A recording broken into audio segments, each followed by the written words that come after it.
We will start this meeting of the Audit Committee. First of all, can I welcome visitors, Mary Wren and her colleague, whose name I can't quite read quickly, and Jonathan Mead. Thank you, Jonathan, from Grant Thornton, who are here to present their reports later in the agenda.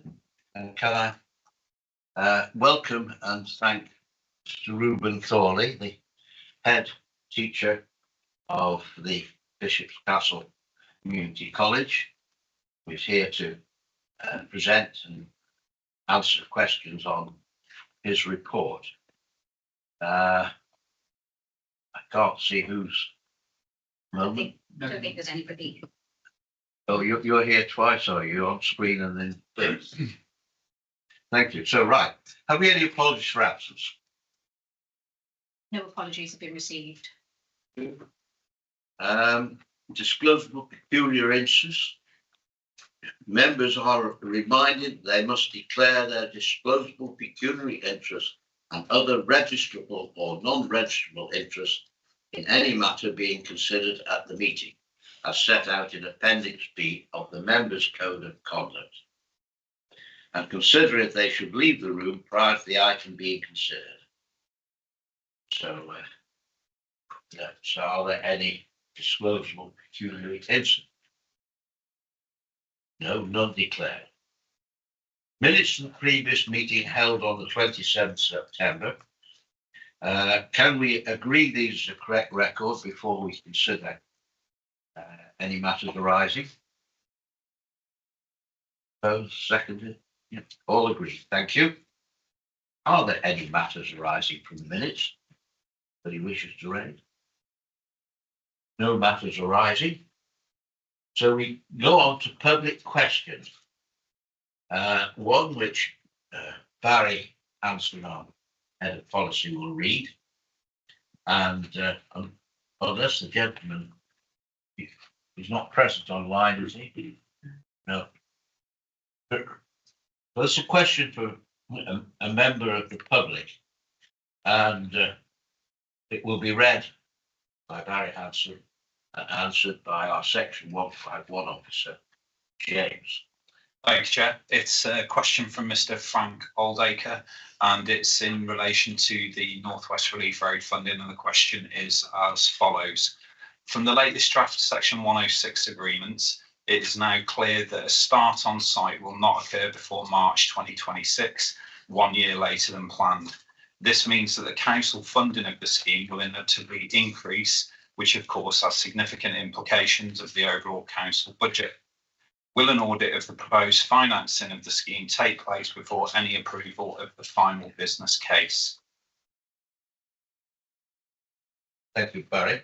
Okay. Yes. Through Chair. So the response to the One question. offer. Thank you. Response to the question is the full business case will go through the council's usual internal channels before it's considered by council or the Department for Transport. The work of the internal audit function is to provide assurance that the council's processes are operating satisfactorily and not to double check individual calculations. External audit also consider these factors when delivering their value for money opinion. In both these cases, assurance has been provided for the council's financial functions and budget processes, and this has been reported through to the audit committee. Details of the internal and external audit work undertaken in relation to the North West Relief Road in the last 12 months are as follows. The internal audit review of the North West Relief Road project was finalised in January 2024. A follow-up audit is due to be completed in the fourth quarter of 24-25, in line with the target implementation dates given for recommendations.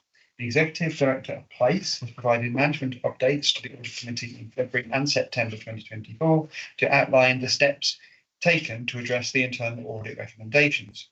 Our external auditors, Grant Thornton, have recently completed a review of the North West Relief Road project, and a key recommendation is included in the external auditor's report, included later on the agenda of this committee in relation to that review.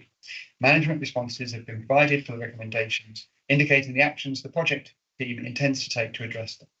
The final business case is due to be presented to Council in December 2024. An audit of the funding arrangements will not be undertaken before then, as external audit have already made recommendations in this regard. Thank you. So that response will be sent to the questioner. Thank you. Item 6 on the agenda is the Bishop's Castle Community College Management Update report is on your papers, pages 19, 22. Shall we do what? This report was produced by David Shaw from the council, and the recommendation is to note the actions taken. Would you like to say a few words about, we have been concerned as an audit committee about the length of time it has taken your college to comply with the requirements of audit. It's been going on for nearly a year now. I hope that you are in a position to assure us that the situation has been resolved to our satisfaction. I'll press the button. Yeah. As you can see, I provided the sort of the outline of the action plan in response to the action plan that this school has been dealing with in response to the audit findings. This is the action plan that we report back to governors with on a regular basis. It's colour coded to make it quick and easy for our governors and everybody else to follow. We have been responding to each of the items that has been identified by audit. There are some items which we are still addressing and trying to ensure that they're done. One of the fundamental items we have attempted, I think it's 8 different people to try and do the audit of the school fund. We're in contact with another person to try and get that sorted. There seems to be a difficulty in ensuring that it's cost effective as well as being able to be done effectively. But that will be sorted in short order. We are responding to all the items. The governing body does hold us to account quite significantly in relation to the audit. I'm not sure what other questions you want to ask in relation to that. Members, you've seen the report. Have you any questions on the report for Mr. The head teacher? Simon. Yeah, first of all, I must apologise for being slightly late. The clock outside was not telling me the correct time. I do just have one question. Is in the report, the responsible party seems to be a very generic leaders. Who is actually responsible for it? Who is the leader, or is it just a committee which takes responsibility? Response to the audit or for the school? It's in response to the audit. I think it's on page 10, 3.1. It says school leaders. And we generally respond as a whole. It's like at the end of the day, the buck stops with me as the head teacher. My business manager is the person who implements the action plan and follows it through. And the governing body, so the Resources and Personnel Committee, with the chair of that Resources and Personnel Committee, are the people who oversee and ensure that we are held accountable for it.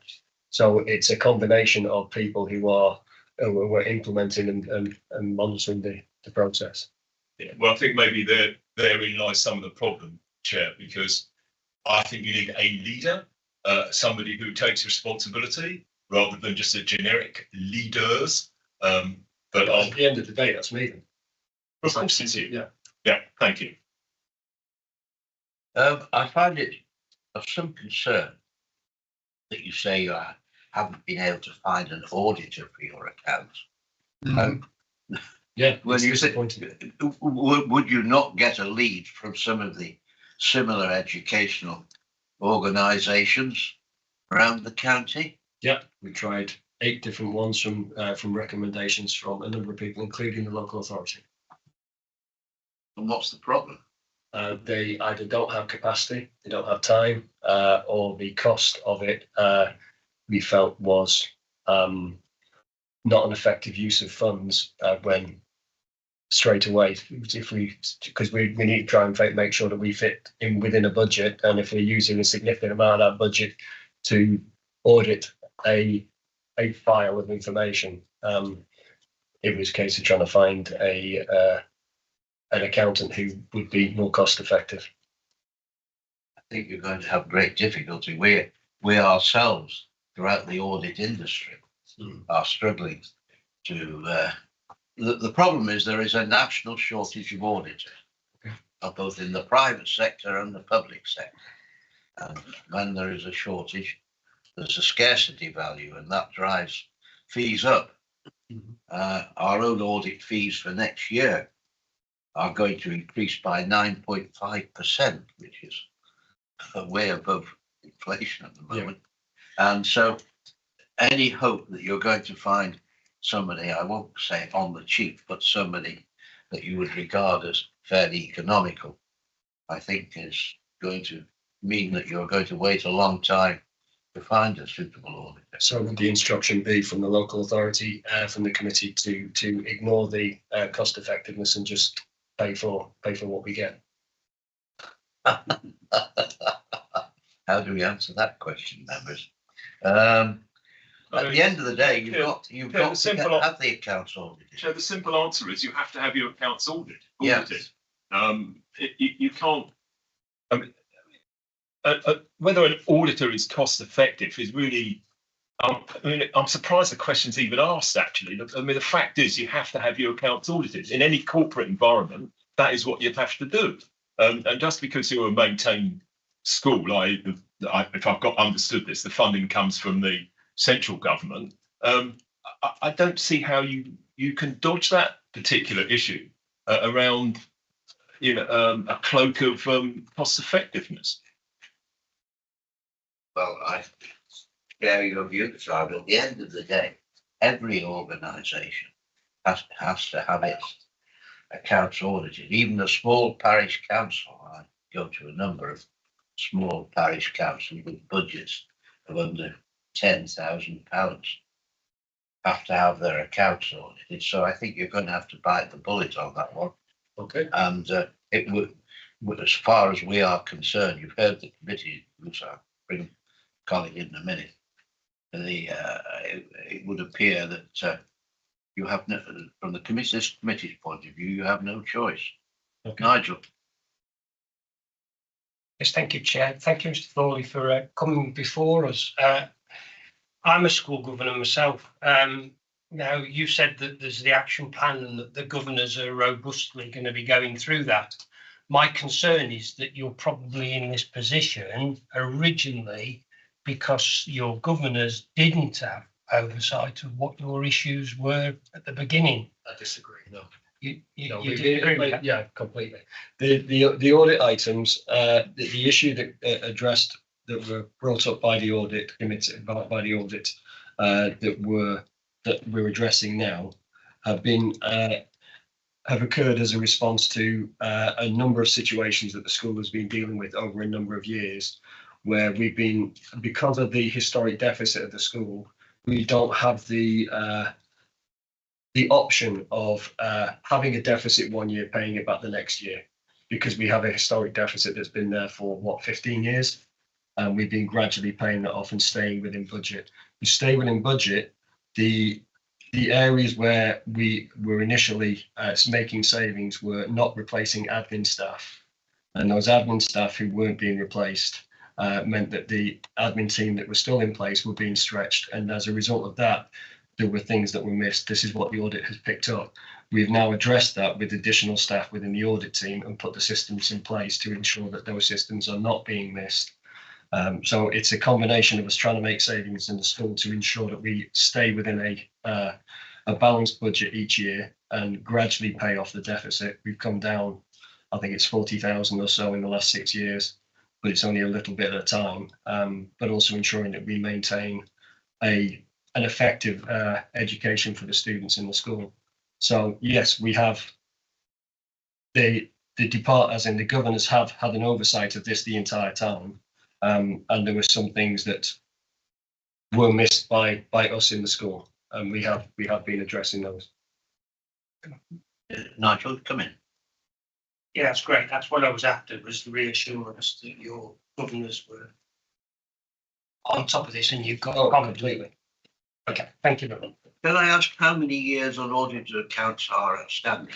I believe it's 4 years on just on the school fund. It's just the school fund aspect. Every other aspect is actually up to speed. The other?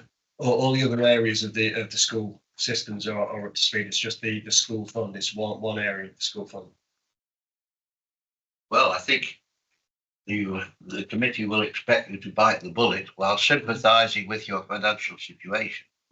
Everybody's in the same boat, including this council. I'll bring you in a second. My assessment is that the committee will expect you to bite the bullet and get those accounts done. But I wait to hear Councillor Evans come in later on the issue. Thank you, Chairman. I did put my hand up a few minutes ago. Sorry, I apologise. I'm a school governor, several schools. One of those are in deficit. And if a school has a deficit budget, it has to reach agreement with the local authority. And I assume you're a local authority school, not a... Yes. Yeah. So you have to have a meeting with the local authority to agree your deficit and how you're going to repay it. Yeah, we've had that. What is the attitude of the local authority to your deficit and the part of your funding which has not been audited? Because you must have conversations and discussions and reach an agreement with the local authority, Shropshire Council, on your deficit and how you are handling it. The position that the agreement that I had in place with the local authority in relation to the deficit was that I can't remember the exact wordings and I don't have a copy of it with me here, was that the focus for the school was to ensure that we were able to budget within each year to ensure we weren't adding to the deficit in first case, and then to try and reduce that deficit over a period of time.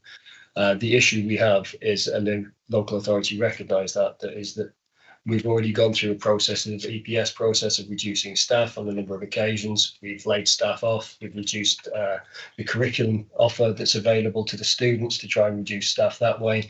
We've run out of areas that we can reduce to actually pay back that deficit in large chunks without actually impacting the offer to the students. And the local authority has recognised that with the agreement that we have in place currently. If I can come back, Chairman, I'm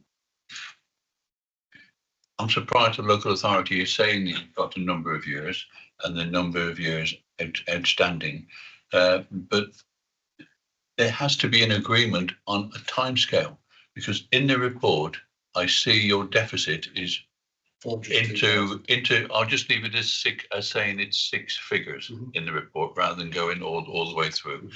And I congratulate you on getting a good Ofsted report. But if for any reason you did decide to become an academy, the local authority has to pick up all that cost. You leave that cost behind you. That is one of the agreements. I assume you have it. So there are a lot of things within your college which is of concern to me as a Shropshire councillor, knowing the Shropshire Council's present position as well, about where we are and how the whole governance, if you want, is being done so that the deficit is coming down and also the audit report is presented as has been picked up. The local authority would only be required to pick up the deficit if the school went into special measures and was forced into academisation. If we chose to academise and went voluntarily, that deficit would come with us to the multi-academy trust or to the academy that we move into. At the moment, we are looking at the process of academisation. We've done our due diligence on a number of different multi-academy trusts. The issue is the deficit. So there are areas there. So we have not been able to academise, which is why we're the only secondary maintained school left in the local authority. But it is one of the areas that we are looking at. We've gone through the SRMA process with the SRMA auditors. They've identified some areas that we can make savings. Some of those savings we can make potentially we have to investigate in full, but they are areas where we're making payments to the local authority for services that the SRMA auditor indicated that those payments are significantly greater than if we went to a different provider and things like that. So we are looking at those areas. Yes, we can't academise voluntarily without a trust taking on that deficit, which is why a lot of trusts aren't up to it. But the only way that the local authority would have to take the deficit off us automatically is if we are forced into academisation. And one of the things we're doing is making sure that that's not the case, because we're ensuring that what we deliver in the school is an effective education for the students that Ofsted see as good or better. If I can, finally, Chairman, can I suggest that the committee write to our education section within this authority, pointing out our concerns about the school funding, asking them to assist the school in they have their own accountants, whether anybody could look at that or not, I'm not sure, but our concerns to our upstairs people, could they assist the school and try to improve the situation? I think that's a good idea. I think we've now given this matter sufficient consideration. I think that we need to set a time scale for these accounts to be done, and I would suggest probably the end of the education year, and by August next year. I think with so many sets of accounts to be done. Just so you understand, the sets of accounts are just the school fund accounts. They're not the whole school budget. It's just the school fund. It is literally one folder of information for each academic for each financial year. It is not an enormous piece of work. That's one of the issues with finding someone who's prepared to do it. Well, that's no problem. So let us note the actions taken by so far by our audit committee, our audit staff. Let us agree that the audit of the school fund should be completed by the end of the education year and reported back to the council. And let us also agree with the suggestion of Roger Evans that the school authorities here should be asked to give every possible support to Bishop's Castle College. Would you be happy with that, members? Yeah. And are you familiar, Michelle, with what three things we've agreed? We're noting the report. We're setting a timetable of August next year, for the end of the school year, July next year. And we are recommending that our school authorities here should give every possible help to Bishop College resolving the issue. Okay. Well, thank you, Mr. Thorley. We appreciate the straight-talking of your answers. We appreciate you being frank with us, and we wish you well, both educationally and financially, in the foreseeable future. Thank you. I appreciate it. I'm sure you better things to do. This group are always with school. Thank you. Okay. Item 7. Sorry. Customer journey project management report. Unfortunately, this report has not been completed in time for this committee, and so will be deferred to the December meeting. I've been in touch with the portfolio holder, and both he and the reportee will be present to present the report on the customer journey project management at the December meeting. So that matter is deferred.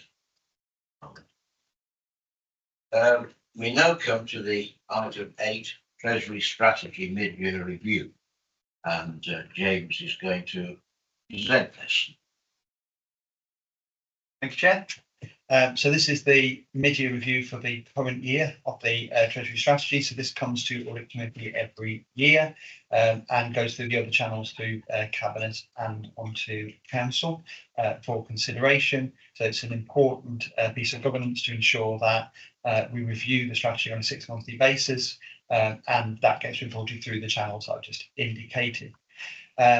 As things stand, just in terms of the relative performance, we have £22 million held in investments, and £311 million held in borrowing. So what you'll be aware of from that is that £311 million is not a high level of borrowing for the authority and the size of the authority as it stands, and that figure has been coming down over the last few years as we have paid off borrowing as it's matured. We haven't replaced that. In addition, you will note that £22 million in investments, that cash balance is significantly lower than it was again several years ago. So if you go back 2-3 years now, those balances were held at around about £150 million. So as time has gone on, we've basically followed two processes. One is, as I've just said, when when borrowing matures, we've repaid that without replacing that in borrowing. Secondly, where we have needed to undertake borrowing for the capital programme, we have internally borrowed. So we still follow the same basic approach. What we use is the cash balance that's available to fund through internal borrowing the expenditure elsewhere within the capital programme. This has been done in the full knowledge of and actually advised by our Treasury advisors, because fundamentally, why would we sit on a big cash balance and then take out borrowing, which we then have to pay interest on, which would just leave us with an even bigger cash balance, or at least maintain it. So over the years, those cash balances have moved down, and that internal borrowing has increased in line with the Treasury strategy and in line with the capital programme. We always knew there would be a point at which point that cash balance would be low enough to say we now need to externalise some of that borrowing, which therefore means we go out to the market and we borrow. Now, we could have done that a little bit earlier, but we've been waiting for interest rates, the bank base rate to come down a little bit. That's started to come down now. So we will be looking to undertake borrowing over the remainder of this financial year. On top of that, we also have a paper that's gone through, we'll be going through, I think, to council in relation to HRA, and some borrowing in relation to that. So we'll be undertaking borrowing on behalf of the HRA as well. So those two things together means that over the next 4 to 5 months, you can expect to see the council borrowing in the order of £100 million worth of funding. It's really just to point out that it's entirely in line with our Treasury strategies, entirely in line with all of the potential indicators that we have, and is there as part of a normal process that we would expect to see. I'm going to say it, it is not in any way linked to the council's financial position. When you hear about Section 114s being issued around the country, and the link between Section 114 and bankruptcy, which is actually an incorrect link, but nevertheless, it's a simple way of describing it to the general public. If you hear bankruptcy, you hear Shropshire Council's financial position, and then you hear us borrowing £100 million, it's very easy to jump to the wrong conclusion. So I just wanted to provide the assurance to the Audit Committee that this is purely in line with what we expected to do, and we may not actually borrow the full amount this year. It depends really on the way in which the spending within the capital programme and the funds that go in and out, the grants, the capital receipts, etc., as they work out over the remainder of this financial year. But it's just to give that assurance that that's the process that we're working through. The paper itself includes all of the normal elements you expect to see there. So we have the investment report in Appendix A. The potential limits and the details through that are shown within Appendix B. We're within all of the potential limits that are shown there. We then have the borrowing schedule, and then there is an update from our Treasury advisors at Appendix D, showing the economic update, should members wish to understand the wider context within which we are operating our Treasury structure. We'll stop there, but happy to take any questions. Any questions on the report? Simon, please. James, I think the borrowing was less than 300, was it? The last time we looked at it, 275 million seems to smooth tonight. It's 310. I wrote it down. Oh, so it's always been 310. It was 380 4 or 5 years ago. Oh, was it? And then I'm sorry. Then I'm wrong. Thanks for that, Nigel. Sorry.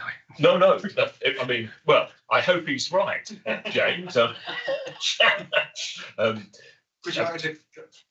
Well, then the supplementary basically is what's the borrowing for? And I ask that because it seems, from my limited knowledge of councils that have got into deep trouble is that they've been borrowing for property speculation. And I think as an audit committee, we just need to be on. I get we had money, now we're borrowing it, and that shift, and that's a long-term strategy. Absolutely get that, but I still want to be comfortable in this public meeting that we're not going to be borrowing for things that could get us into big trouble. Okay.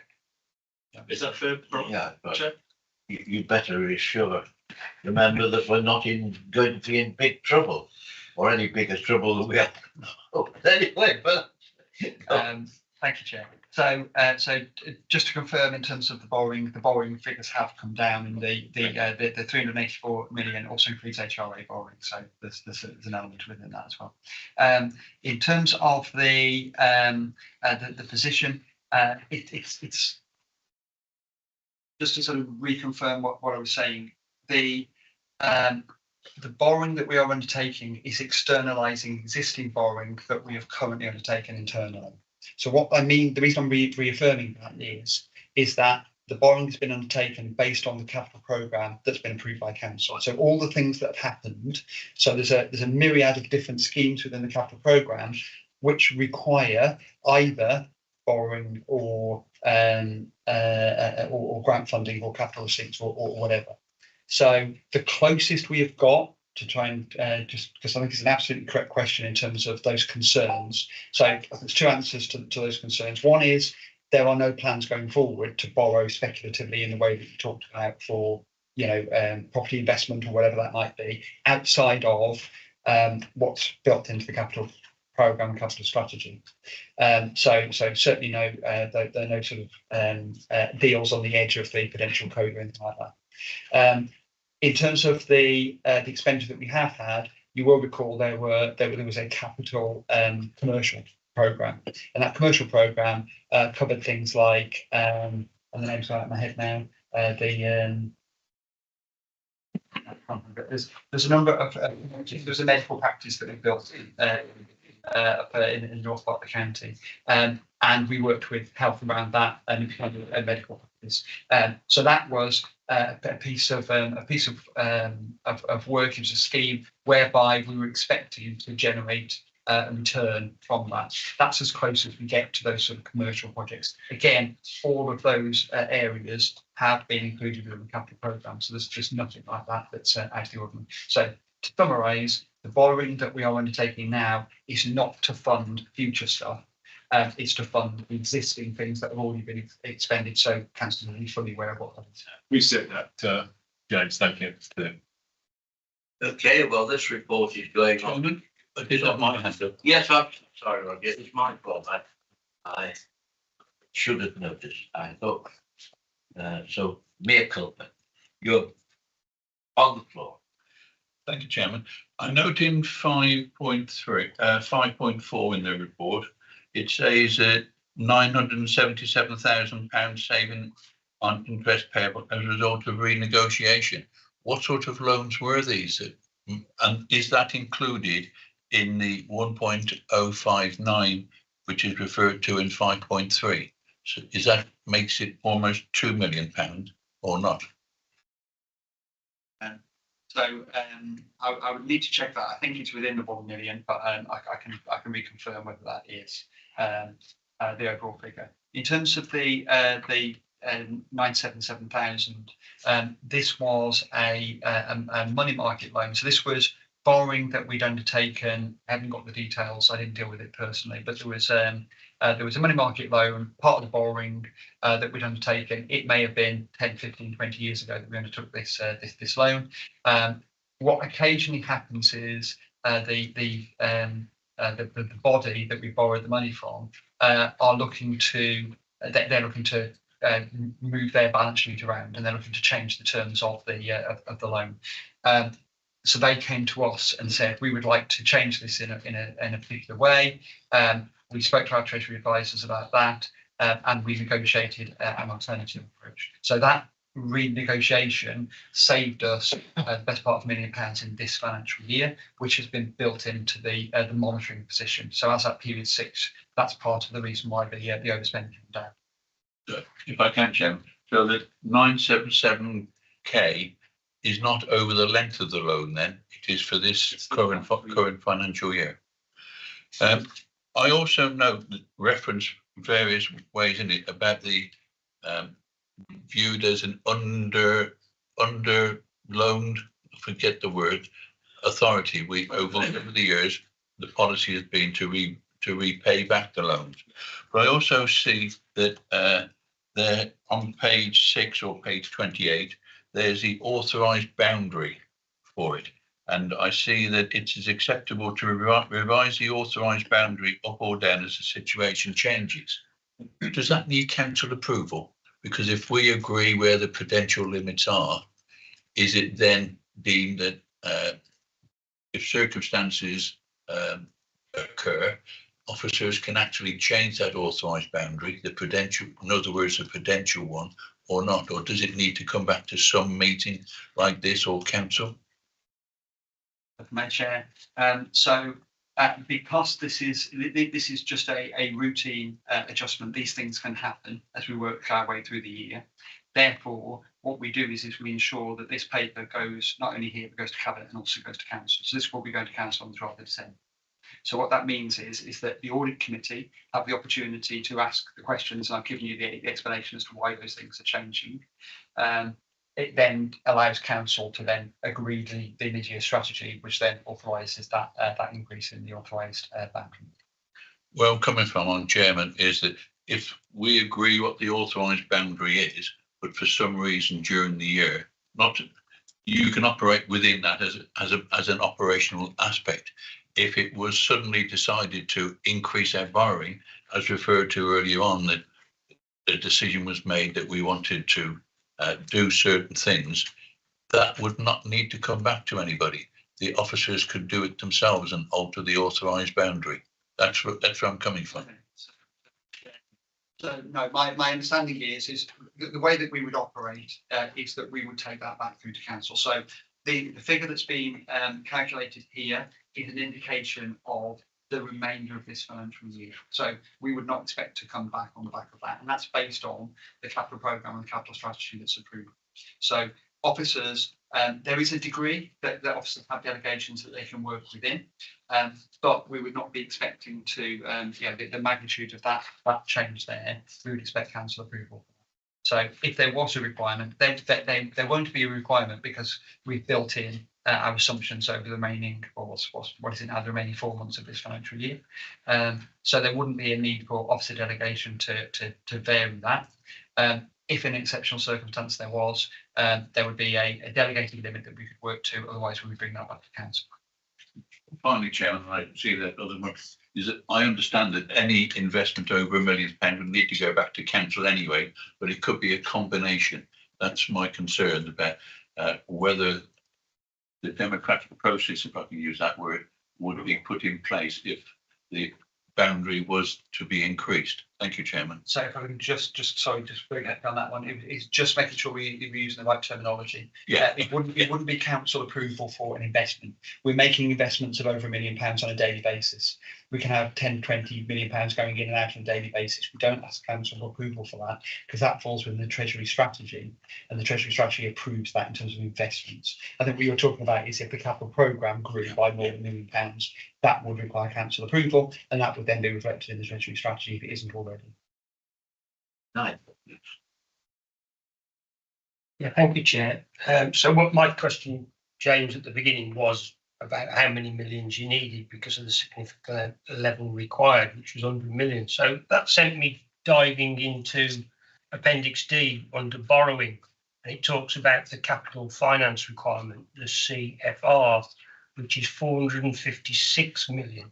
So forgive me, but you're talking about 411 and this says 456. They're obviously two totally different things, but I need that explaining to me if you don't mind.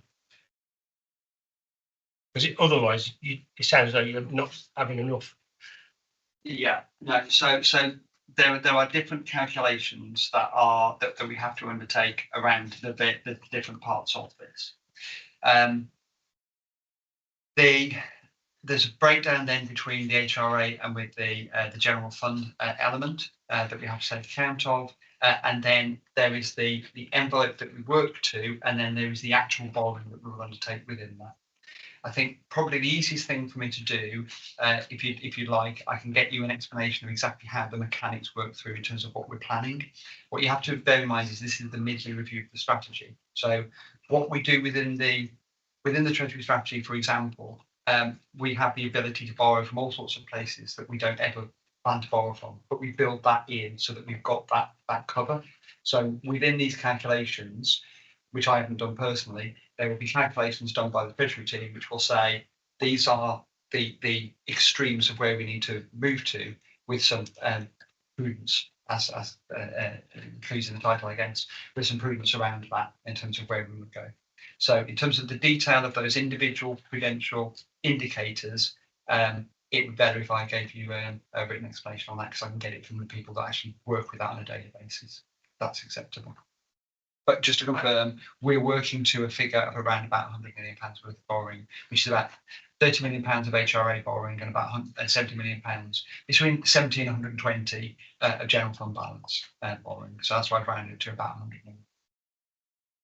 I'm not sure what you're going to give me is what I want. I want an explanation of why the capital financing requirement sounds like this is what we need, and yet what you think your borrowing is going to be by the end of the year is less than that figure. Yes. Yes, because so for you, Chair. Okay. So the capital financing requirement, there's non-HRA is 345 million and the HRA is 111 million. That's the figure. That's the capital financing requirement. That's not saying we are going to borrow that. That's just the terminology that we work to. Okay, that explains. Let me get you an explanation. If I I'll ask a question and I'll bring you in. If we turn to the middle of page 49, where it says that significant levels of borrowing will be required in 24-25 to fund any new capital borrowing requirement, well, we are halfway through. Over halfway through 24-25. How's this significant level of borrowing commenced? So, Chair, no. There has been a minimum level of borrowing that was undertaken at the start of this financial year. That was only for short-term borrowing. This is more about long-term borrowing, and that has not yet commenced. So we're working with our advisors. Again, when we undertake borrowing of this sort of magnitude, we wouldn't be taking it all out on one day. We'd be spreading that over a period of time, and that is based on our cash flow. And then on top of that, we will be looking carefully as to where those individual loans will mature, so that again we don't have a huge amount of loans all maturing within the same financial year. So we want to spread that risk over a period of time. So it's about managing the market in that sense, so that our requirements and the market's availability tie up as far as we can. So just to reassure you, no, we haven't undertaken any borrowing. So in the 4 months that are left of this financial year, are we going to reach significant levels of borrowing, or will there be some borrowing? Potentially, as I say, it could, in theory, we could borrow £120 million for the general fund and £30 million for the HRA before the end of the financial year. That's £150 million. So in theory, we could see £150 million. I very much doubt we'll be borrowing at that level, but I would expect to see maybe £100 million to go through before the end of the year. Thank you. Now I'm going to Roger first and then to you, Nigel. Thank you, Chairman. I'm on exactly the same paragraph that you were referring to on page 49. It is therefore planned that significant levels of borrowing will be required in 24-25 to fund any new capital borrowing, and also reinstate cash balances used for internal borrowing. The medium-term financial strategy is due to be discussed very soon, which looks at the revenue costs for next year. Included in the revenue costs for next year is obviously any requirement to part return to the lenders interest payments, some of the capital sum over 1, 5, 10, 25 years, whichever. And that's an operational decision on that. You'll make, I'm not qualified to do that.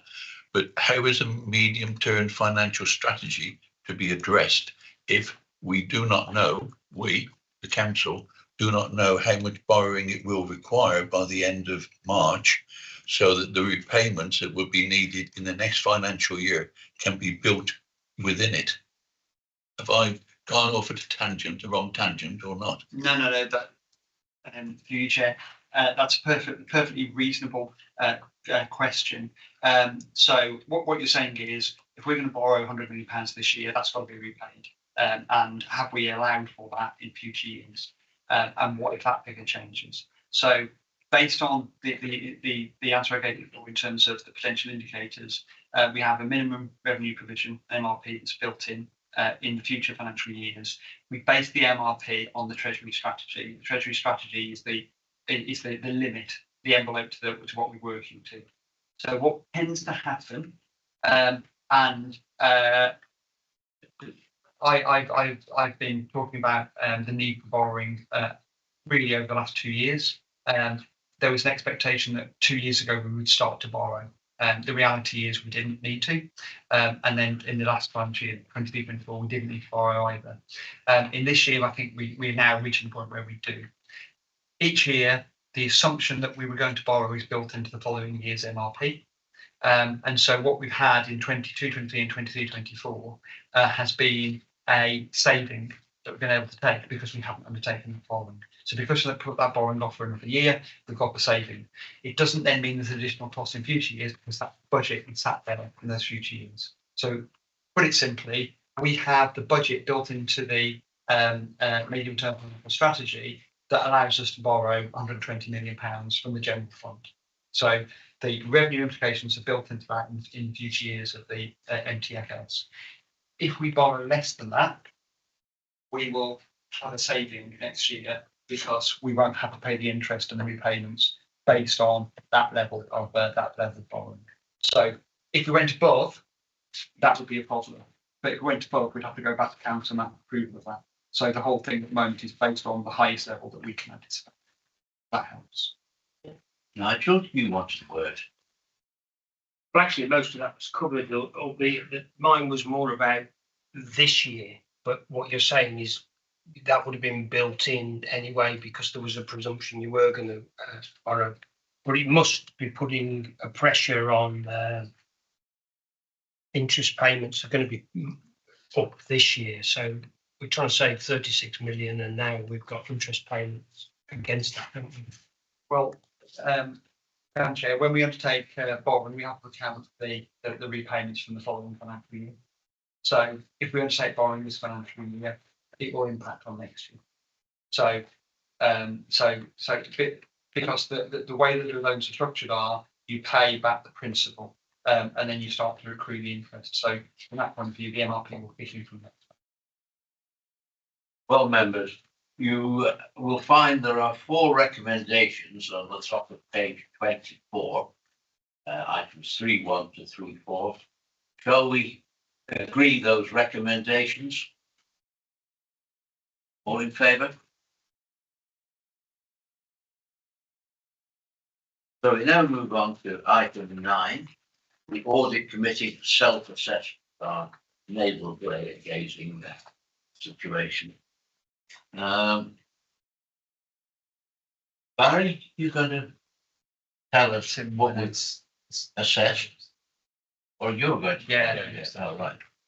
I don't mind, but Barry will have enough to say in a minute, so I'll get cover this. So just that Barry, sort of circulated this. He did, yes, absolutely. So this is the self-assessment. So the details of it, I'll only give a very brief introduction. As I say, we've talked about this a few times now. The self-assessment has been undertaken. There are 3 areas that we have identified within the Appendix A, that self-assessment where there is partial compliance. And we are therefore required to put together a proposed action plan.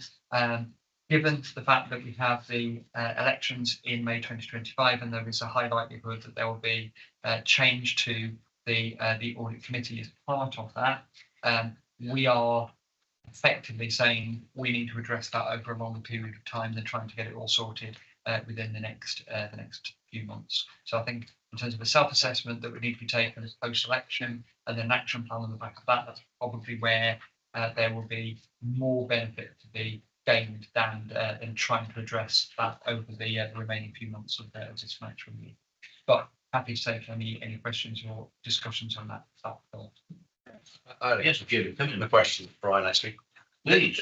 The purpose of the private meeting with the internal and external auditors, what's the purpose of that? So, through your chair, it's the opportunity for the committee to have completely unfettered access to external audit. So you guys not here? I would be there.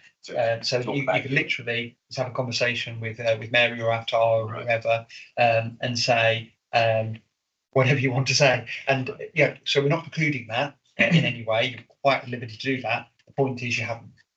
So we're just making it clear that hasn't happened. And if you wish to have it, then yeah, I guess. Thanks. And the second one was about the councils that have gone into section 114 notice. What, if anything, has come out of that respective to the audit committee's role? And is there things to be learned from those specific councils with regard to specifically the audit committee that needs to be done in the future differently? Through your chair, I think it's fair to say that where section 114s have been issued, there has been a debate around the financial, purely financial elements and the governance elements that have driven that. So is it a case of there's not enough money, or is it a case of there's bad decision making, or is there something in between? When you have a debate about bad decision making or the governance process within that, you automatically look to external audit and you look to the audit committee as part of that. So are there lessons that can be learned? Absolutely. Are there is there advice? Are there public interest reports? Are there things out there that external auditors have provided on the back of that? Absolutely. Is there an opportunity in terms of the audit committee and the work and the programme that they can pull together and the things that they need to look at going forward? Absolutely.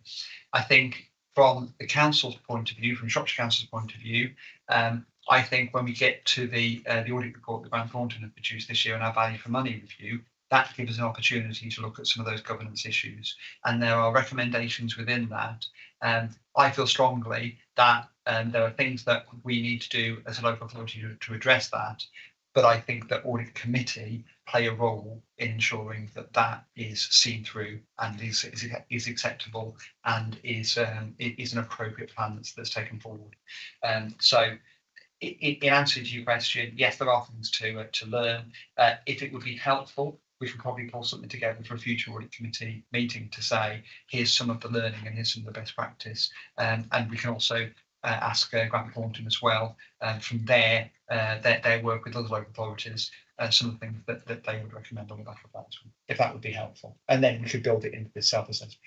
My thought process was with the nature of the council's finances and highlighted in many of the reports we're looking at today, if the council were to have to issue a 114 notice in the future and the audit committee hadn't looked at the findings of the other council, that would be a miss and would not reflect well on this group. Thanks. I think we certainly would wish to learn from the sad experience of those who had to issue 114s, but James will explain further or answer further. So yeah, again, just to reiterate, no problems with that, no issues with that. Just to be clear, we're not looking to issue a section 114. No, and I accept that. You but, could prove that. I just for anyone listening. Oh, I see. I need to clarify that point. We're not in a position where we believe that we would need to do that. Nevertheless, absolutely, in terms of the kind of the correct term, I suppose you're not planning for one, but you still need to plan on the basis that you're not going to issue one given our financial situation. And as part of that process, I completely agree with you. Yeah, Barry would like a word on this subject. As you're aware, we've got the audit committee training sessions that we run a number of times a year. The next one is February 2025. So we could look to use that session if members are in agreement to cover off that point. I think it is a really important one, and one where we can, share those lessons that have been learned through other organisations that have had similar position in terms of a section 114, and go from there. I think that's a very good idea, Barry. I'm sure members will agree. That's a very suitable subject for our next training session. Okay. Okay. Yeah. Right. Shall we note the report with thanks? Moving on now to item 10, internal audit charter and mandate. Again, Barry is going to. Thank you, Chair. So the internal audit team works to a charter which is in compliance with the public sector internal audit standards as they're applied in the UK, and they're based on the international standards. The charter is considered every year by the audit committee in November, and this is that annual review of the charter. So in January 2024, the Institute of Internal Auditors, the IAA, issued the new global internal audit standards, which are due for implementation on the 9th of January 2025.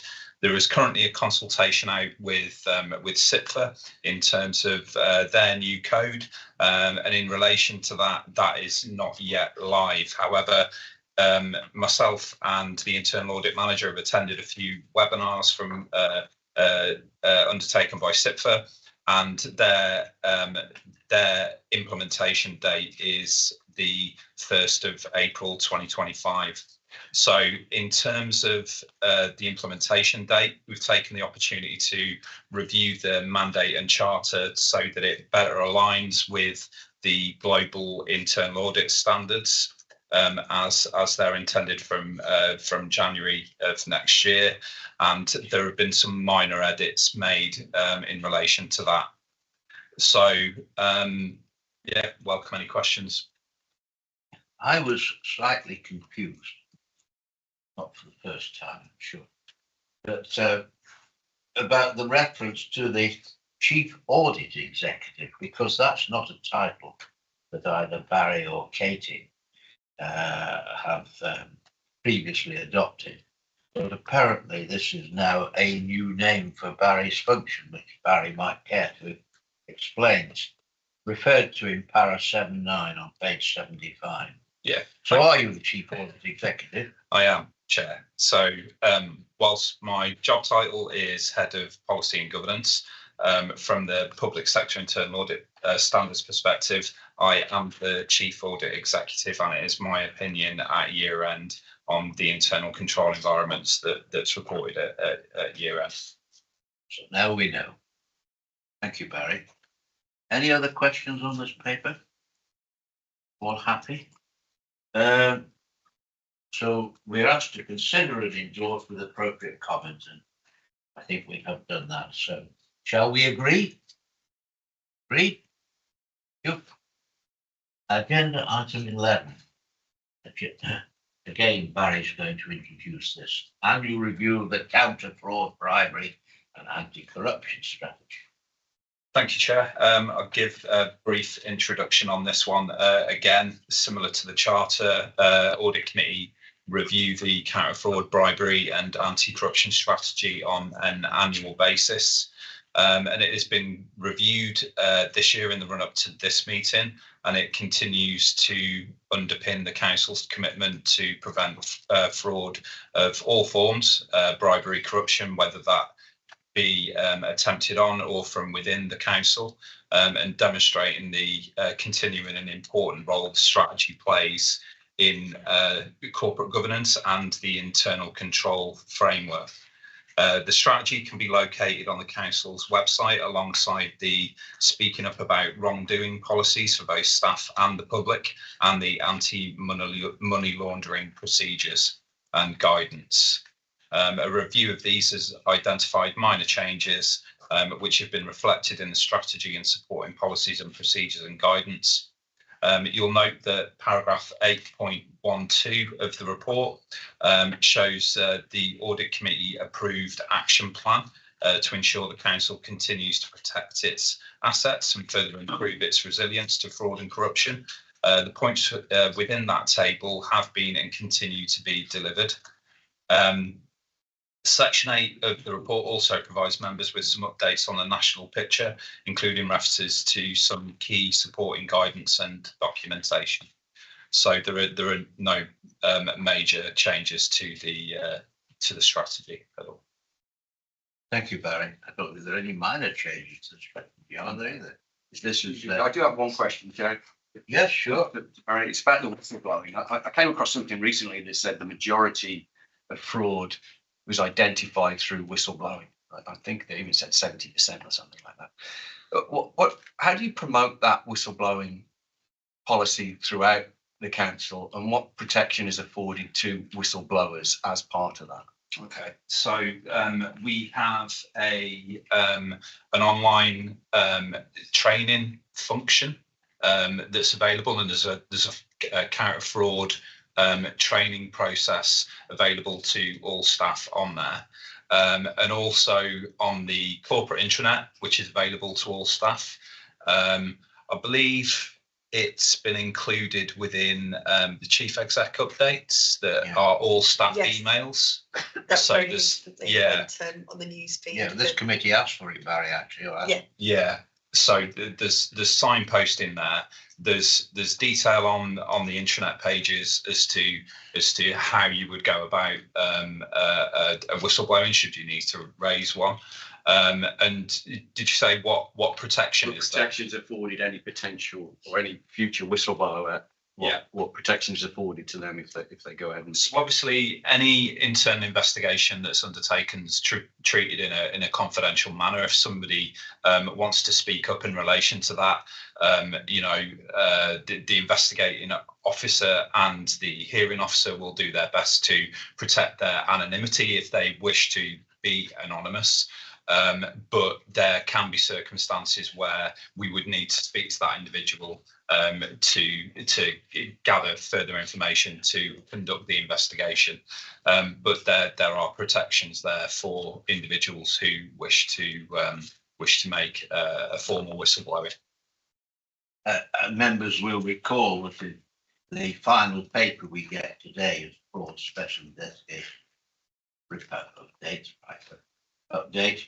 There is no mention of any names. Katie, who produces that report, never mentions any names or indeed any position that could identify somebody. So even we on the committee don't get any identification of this, let alone any possibility of the public getting to know the identity. Okay. Any other matters on this report? All happy with the annual review of the county fraud and anti-corruption strategy? Note with thanks. Annual review of the audit committee's terms of reference to annual reviews this time of year. James. Thank you, Chair. So the terms of reference of the audit committee have been in place for since the instigation of the audit committee itself, and we have the latest terms of reference. What we need to ensure is that those are reviewed on an annual basis. It ensures that they are up to date and reflect the positions that is being undertaken by the committee. There are no proposed changes within the terms of reference as it stands at the moment. Nevertheless, we bring that forward to the audit committee, so it gives the opportunity for any amendments or questions or challenges to be raised around that, and then we can take those away and deal with that as necessary. But it's there for comment as necessary, Chair. Thank you very much. Anybody wish to make a comment as necessary? Okay, we note and accept the annual review of the audit committee terms of reference. All agreed? Good. Final approved statement of accounts, big paper, explain the situation. James will present. Thank you, Chair. So this is the paper and the agenda item around the approved statement of accounts for 23-24. As the table on the first page shows, the expectation was that we would be able to bring the audit of the financial statements to this committee today. Unfortunately, due to a number of reasons which are identified in section 8.3, the main areas there is still some work that needs to be finalised. That work is progressing satisfactorily, and we are expecting that although we weren't able to bring those accounts along to committee today, we have a special meeting set on the, I believe it's 20th of December, and for audit committee to meet, which will then allow us to meet the statutory deadline of the 31st of December. So it's unfortunate that we weren't able to meet today, but we do have that contingency plan in place, which allows us to ensure we get those accounts over the line. As I say, the three main issues are identified in section 8.3, all to do with valuations, and it's the reliance that's placed on those third-party valuations, the estimates that have been produced for those. Given where we are in this in the year now, then it is appropriate that we should be re-looking at those, because the values stated in the accounts as they were presented at the 31st of May can now be updated to be more accurate, and therefore that is the approach taken. The committee members going to have the opportunity after this formal meeting is over and the meeting has been closed, to have a discussion with our external auditors to see how this position, this situation can be avoided next year. So that will be an opportunity for members to look at the issues that have caused the necessity for a meeting almost on Christmas Eve this year. Simon. Yeah, I'm not going to talk about the informal meeting. I just, in the past, we have had slippages, and I think COVID was very much part of that, possibly resourcing. But are you really confident? I mean, what I think as the audit committee, I don't think we want to see is a repeat of what's happened before. That I think the last audited accounts were signed off much later than they should have been, and it really don't. It's and I guess this is in the direction of Grant Thornton as well. Are you confident that we can do it on the 20th of December, and we're not going to roll into yet another deadline?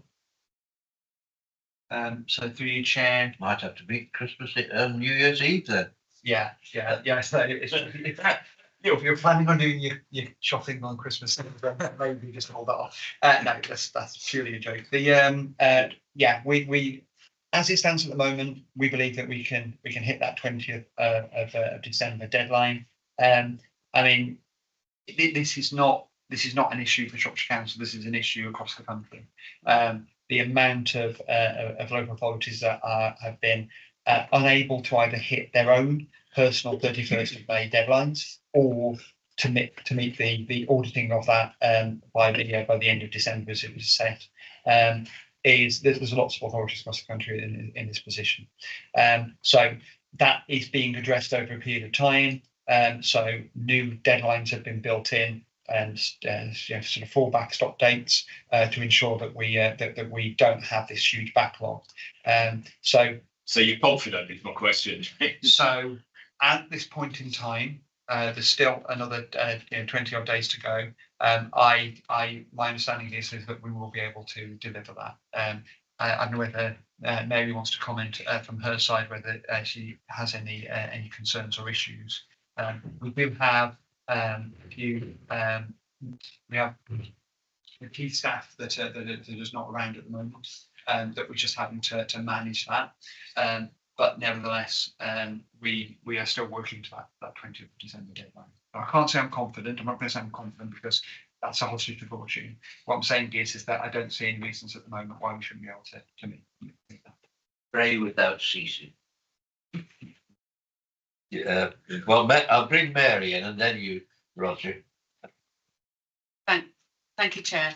I do have a little summary on item 15 on the agenda, but just to touch on James's point, we will be bringing the audit findings report to the 20th of December audit committee, but for clarity, we are absolutely dependent on the receipt of that information to clear audit queries, and not only the receipt of that information is then subject to audit, and what I cannot say is that there will not be further queries or indeed issues that may require further work. So I'm confident we will be bringing an audit findings report, but we are wholly dependent on that information coming through to us and working very closely with James to make sure that that information. Yeah, that is encouraging, and I just wonder if I need to book a provisional date for January. I think we'll have confidence in both our external auditors and James. Right, now, Roger. Thank you, Chairman. I do note in the report that's prepared by our officers in 8.2 several audit queries, but from what our section 151 officer is saying, they are, I won't say confident, but they are being attended to. But what does concern me also is and I am on the Housing Supervisory Board of CDL on behalf of Shropshire Council, but I see that in 8.3 there are some issues there which are not within this remit of this authority. Are they being addressed at the same time? So the issues that are identified there are being addressed. So yeah, the issues that are identified there are being addressed. Okay, shall we note the report then and wait a blog for December the. Thank you. Right. We now move to agenda item 14, barriers on the floor again. To present the internal audit performance. So the report summarises internal audits 2024-25 work to date. Delivery of the plan is in line with previous years. 49% of the revised plan has now been completed, and that can be found at Appendix A, Table 1. Revisions to the plan for 24-25 provide for a total of 1,334 days. Revisions to the plan are targeted to provide enough activity to inform the year-end opinion. There is a slight reduction to the number of days available, as a member of the internal audit team will be undertaking an apprenticeship from 2025, January 2025, which includes the requirement to allow for 20% of their time for training. In total, 15 audit reports have been issued in the period from the 26th of August to the 20th of October 2024. All are listed with their assurance ratings and are broken down by service area in paragraph 8.5. A total of 110 recommendations have been made within those 15 final audit reports issued during the period, and these are again broken down by service area, paragraph 8.5. We're awaiting 2 draft reports where management responses are yet to be received, and they will be included within the next performance report. 5 reports have been issued in the period, providing reasonable assurance, accounting for 33% of the opinions delivered. This represents a decrease in the higher levels of assurance for this period compared with the previous year outturn of 60%. This is offset by a corresponding increase in the limited and unsatisfactory assurances, currently 67% for the period, compared to the previous year outturn of 40%. Details of the year-to-date picture can be found in paragraphs 8.14 to 8.16. 3 fundamental recommendations have been made within internal audit work during the period, and they are detailed at paragraph 8.13. And a question to members: would you like any further updates from responsible officers to future audit committee in relation to those? I'd also like to draw attention to a notable increase in repeated low assurances where follow-up audits are completed, indicating action has not been undertaken to address those control weaknesses. Internal audit has noted management is suggesting longer implementation dates to significant recommendations, which means that evidence-based risks identified by internal audit may not be mitigated in a timely manner. The management approach taken there could potentially increase the council's risk appetite as significant weaknesses and deficiencies identified from formal audit work go unaddressed for extended periods of time. Please refer to table 3, where the repeated low assurances are highlighted. And a further question to members around whether you would like any updates from responsible officers in relation to the unsatisfactory and limited assurance areas detailed within table 3. I'll stop there, Chair. Ask any questions. Yes, Kate, come in, please. Thank you. And yeah, it is obviously of some concern seeing these levels of assurance falling. And I think within the report, there's some suggestions about why that might be. And there have been, you know, a lot of financial issues, including redundancies, made over this period of time. So, you know, I guess there's a level of understanding. However, I think as an audit committee, we need to feel secure that audit isn't seen as an add-on, but an essential part of what this council does.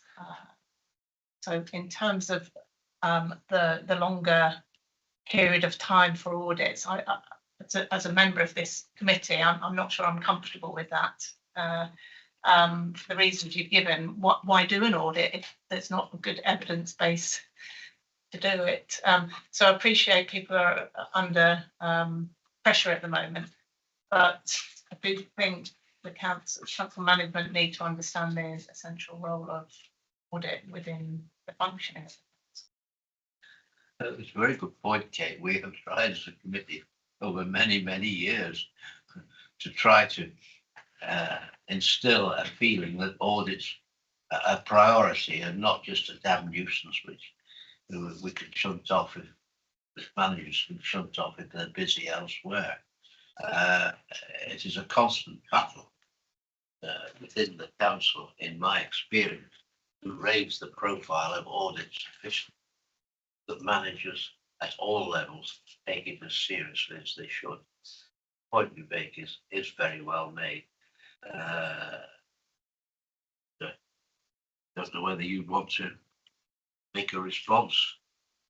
Okay, I invite you to make a response. If you don't feel it's an appropriate response, please make it. Yeah, could I make a follow-up then and just suggest that as a committee, we don't find that the response of having longer follow-up periods acceptable? What is our policy then on follow-up periods after an unsatisfactory audit? What do we expect as an audit? In terms of the follow-up of the recommendation, And we follow the time to get it right. Yeah, if we're talking specifically about fundamental recommendations that are made, the highest level of significance that we would attribute to a recommendation, the management response is agreed before the final report is issued, and an implementation date is agreed at that point in time. Now, if that's going to be within the next 3 months, then you know we would follow that up to ensure that's happened. What we're seeing is that increase and that stretch in the timescale for the implementation, and it's very much symptomatic of where we are as an organisation. I think we'd all recognise that. However, you know, from a risk perspective, there is a risk there in doing that, and hence the reason for drawing it to the committee's attention. And I think your point is valid there. And you know, as an organisation, it is important that particularly unsatisfactory areas, unsatisfactory assurance areas that have associated fundamental recommendations within them are taken seriously and followed up in a timely manner. Yeah. Yes, come in, Roger, please. Well, thank you, Chairman. I refer to page 145 and the fundamental recommendations that are identified there. Looking where the council is, and I say it's March the 31st, or February, March, the council will be entering Purdo by the middle of March. So it then gets in a little bit of difficulty where it has to be careful what it does. So personally, I would like both the short breaks and the external catering contracts to actually come to our meeting very early in the new year. February is a meeting. They could come there to report updates, because the short breaks one, well, they are both important, so that we can understand exactly will they make the end of February, will they make the end of March, to actually complete what is recommended. And we have more of a free hand to say things at that meeting than we may do later on in the year. Barry, you want? I think that's a question for the committee, isn't it, as to whether you collectively would support Roger's suggestion that the management in those areas come back and provide audit committee with a management update at the February committee meeting.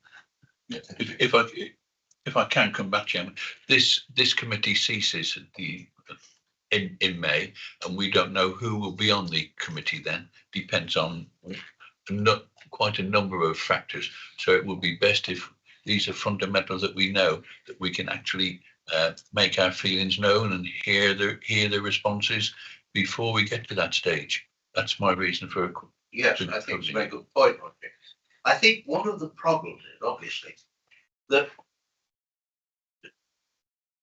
internal audit wonder how much they should place, or how much to spend their time chasing audits that are unsatisfactory for what are issues that are not going to affect the actual viability of the council. For instance, the Bishop's Castle. I mean, whatever Bishop's Castle do isn't going to bring this council down, but or cause significant reputational damage to the council. If we look at the fact that it's the unsatisfactory audit on the lantern follow-up, whatever's wrong at the lantern, it again does not have a significant effect on the finances of the council or the viability of the council. So one of the problems, I think, for internal audit is how much time they spend following up on satisfactory audits of relatively minor things like the dog. We had one about the dog, man the dog controller, and how, as distinct from concentrating on the really significant issues which could cause financial problems for the council. There's a balance in time terms, and it's to a great degree a matter for our staff to decide. Yes, Roger, come in.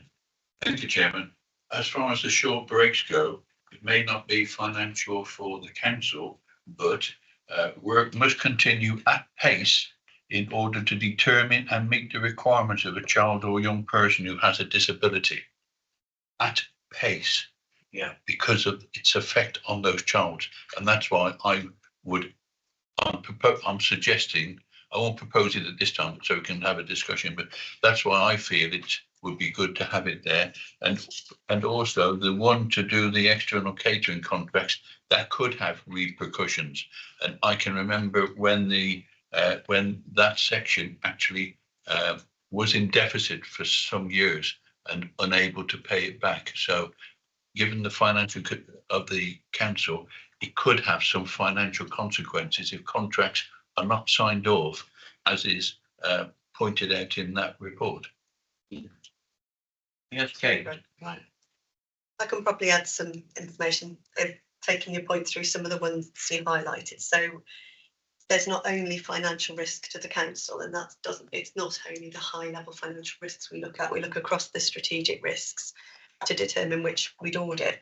So on the surface, something like dog wardens might seem a really discrete area, but it is a statutory function, and obviously the impact of not doing that correctly. If we look at the impact with some of the dog attacks, so if we've got loose dogs and people are attacked, there is a risk, and we do have a statutory function for that. Bishop's Castle, yes, their finances won't take down the council, but there are very significant governance issues there, and there is a risk to the council. Had their performance in the Ofsted report deteriorated, your point, Roger, was absolutely correct, then they could academise and leave the deficit behind, leaving hundreds of thousands of pound deficit behind to the council. So there are other risks, and they're significant in terms of that area rather than the whole council. The lantern, again, it's about value for money. So it's a small discrete area, but if we're not running that service correctly and the controls aren't embedded there, we could be making decisions based on incorrect information. That could be a much more profitable, useful asset if it were run more efficiently. Short breaks, they are £1 million contracts, and as you've quite clearly highlighted, it's not just the financial risk. Those short breaks are to support disabled families who are vulnerable, and what's happening is the families are left longer to suffer. So there are other risks, and we've got a strategic risk around safeguarding children. External catering, again, it's not fundamental to the council's finances, but it is to the ongoing viability of that function. If they don't have their contract signed and they can't recover the money that's not, if a family fails to pay their dinner monies and we don't have a contract with that school to enforce it, Shire services bear the cost of all that unpaid dinner money, which means they're not financially viable. So whilst there's small discrete areas in some respects, there are risks that are applicable across the council. And when we're looking at value for money and efficiency, it's some of those areas where we think actually if they were run better, then more efficient, we'd generate more income, or wouldn't expend such resource trying to support some of them. Thank you, Kate. Yes, Nigel, please.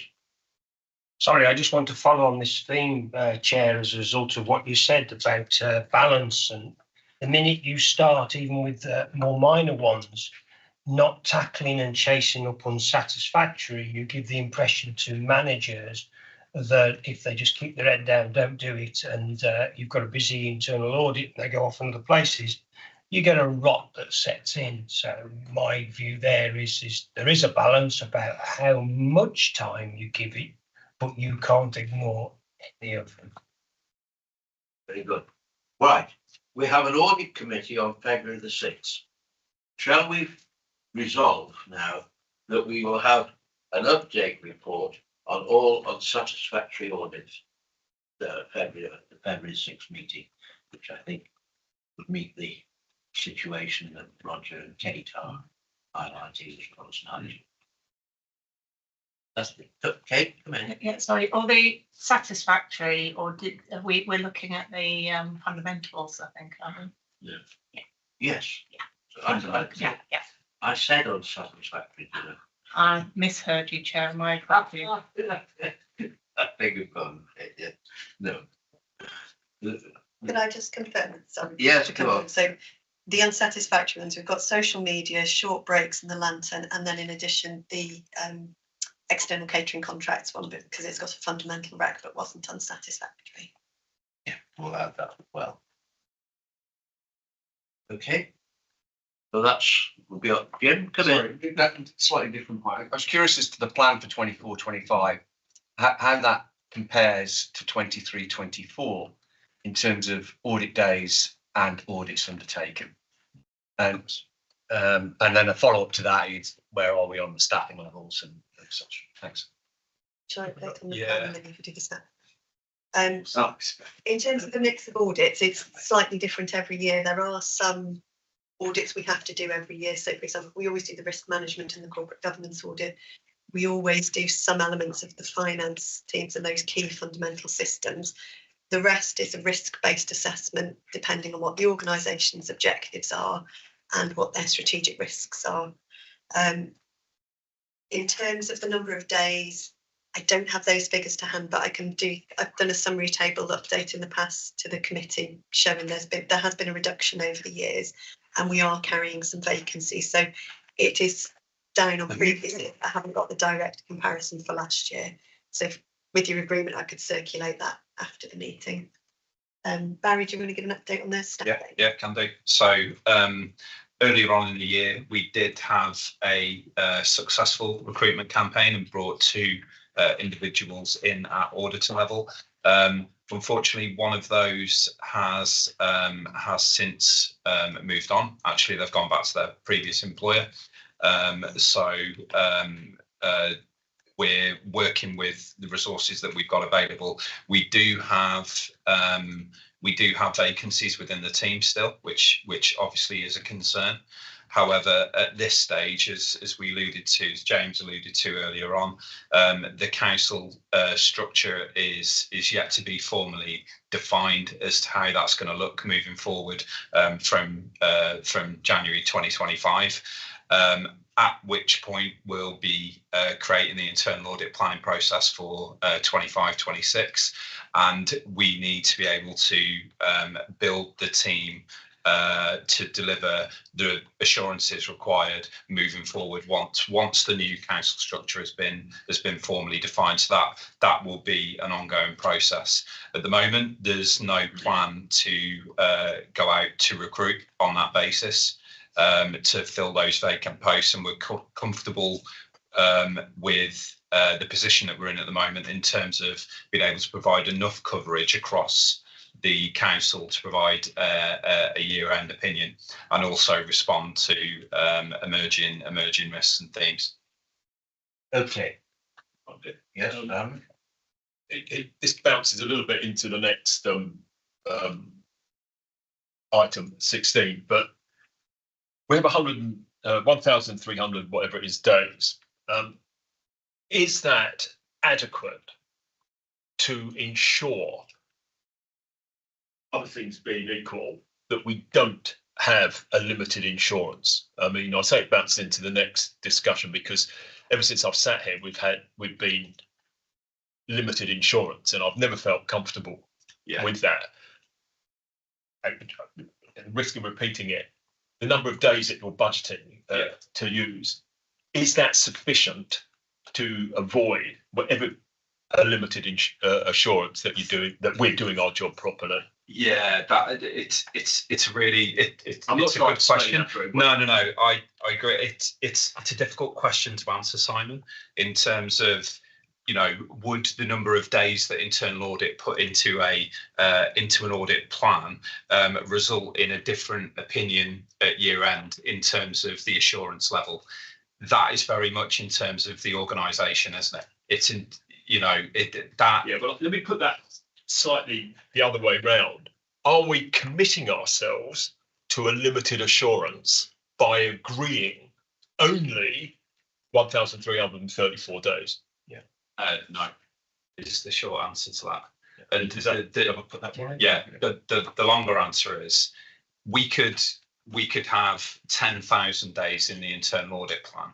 If all of those internal audit assurance levels were limited or unsatisfactory, it would result in a limited opinion on the internal control environment.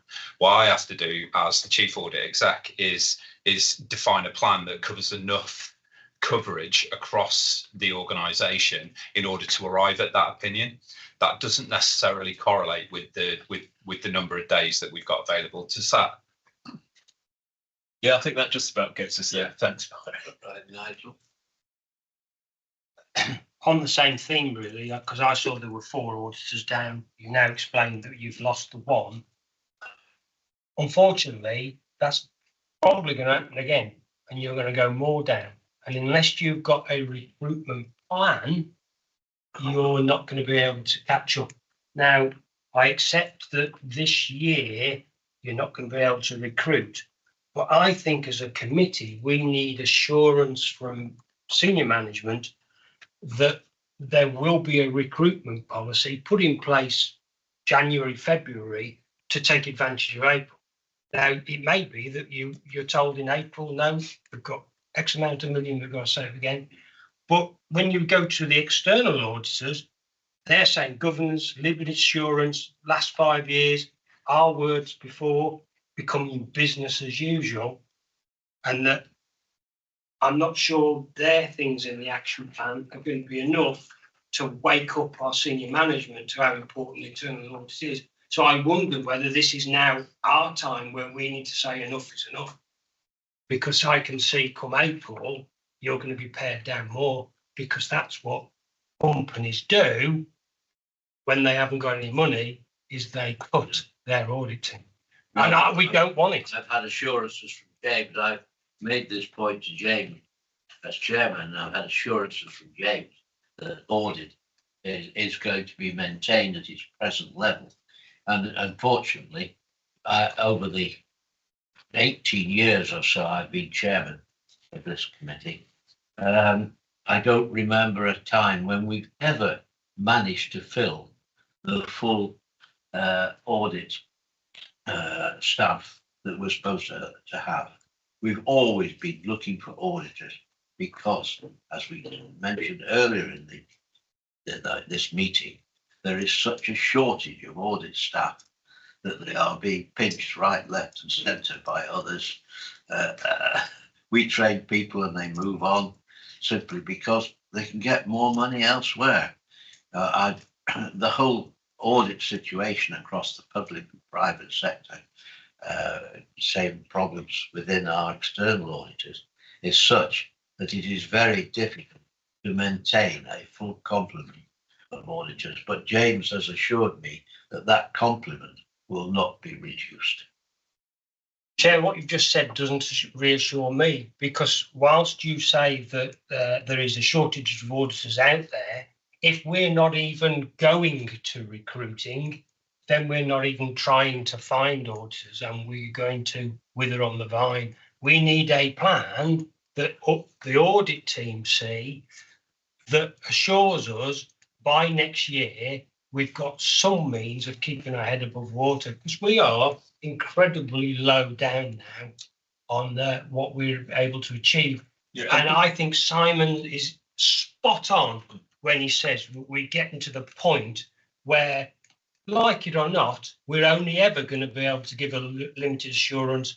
I know it's about what the outcomes are, but if you can't put the days in, you can't be covering all the fundamental things. And so then eventually what happens is the chief auditor has to say, I can't look in even half the important corners I used to. So I'm going to play it safe and give it a limit. I don't think that's fair, somebody in the situation, James. I think it is. Sorry, I think it is. And well, I've got experience in internal audit and quality audit over many years, fighting to get my team bigger and bigger and pressures. So it's what I'm seeing.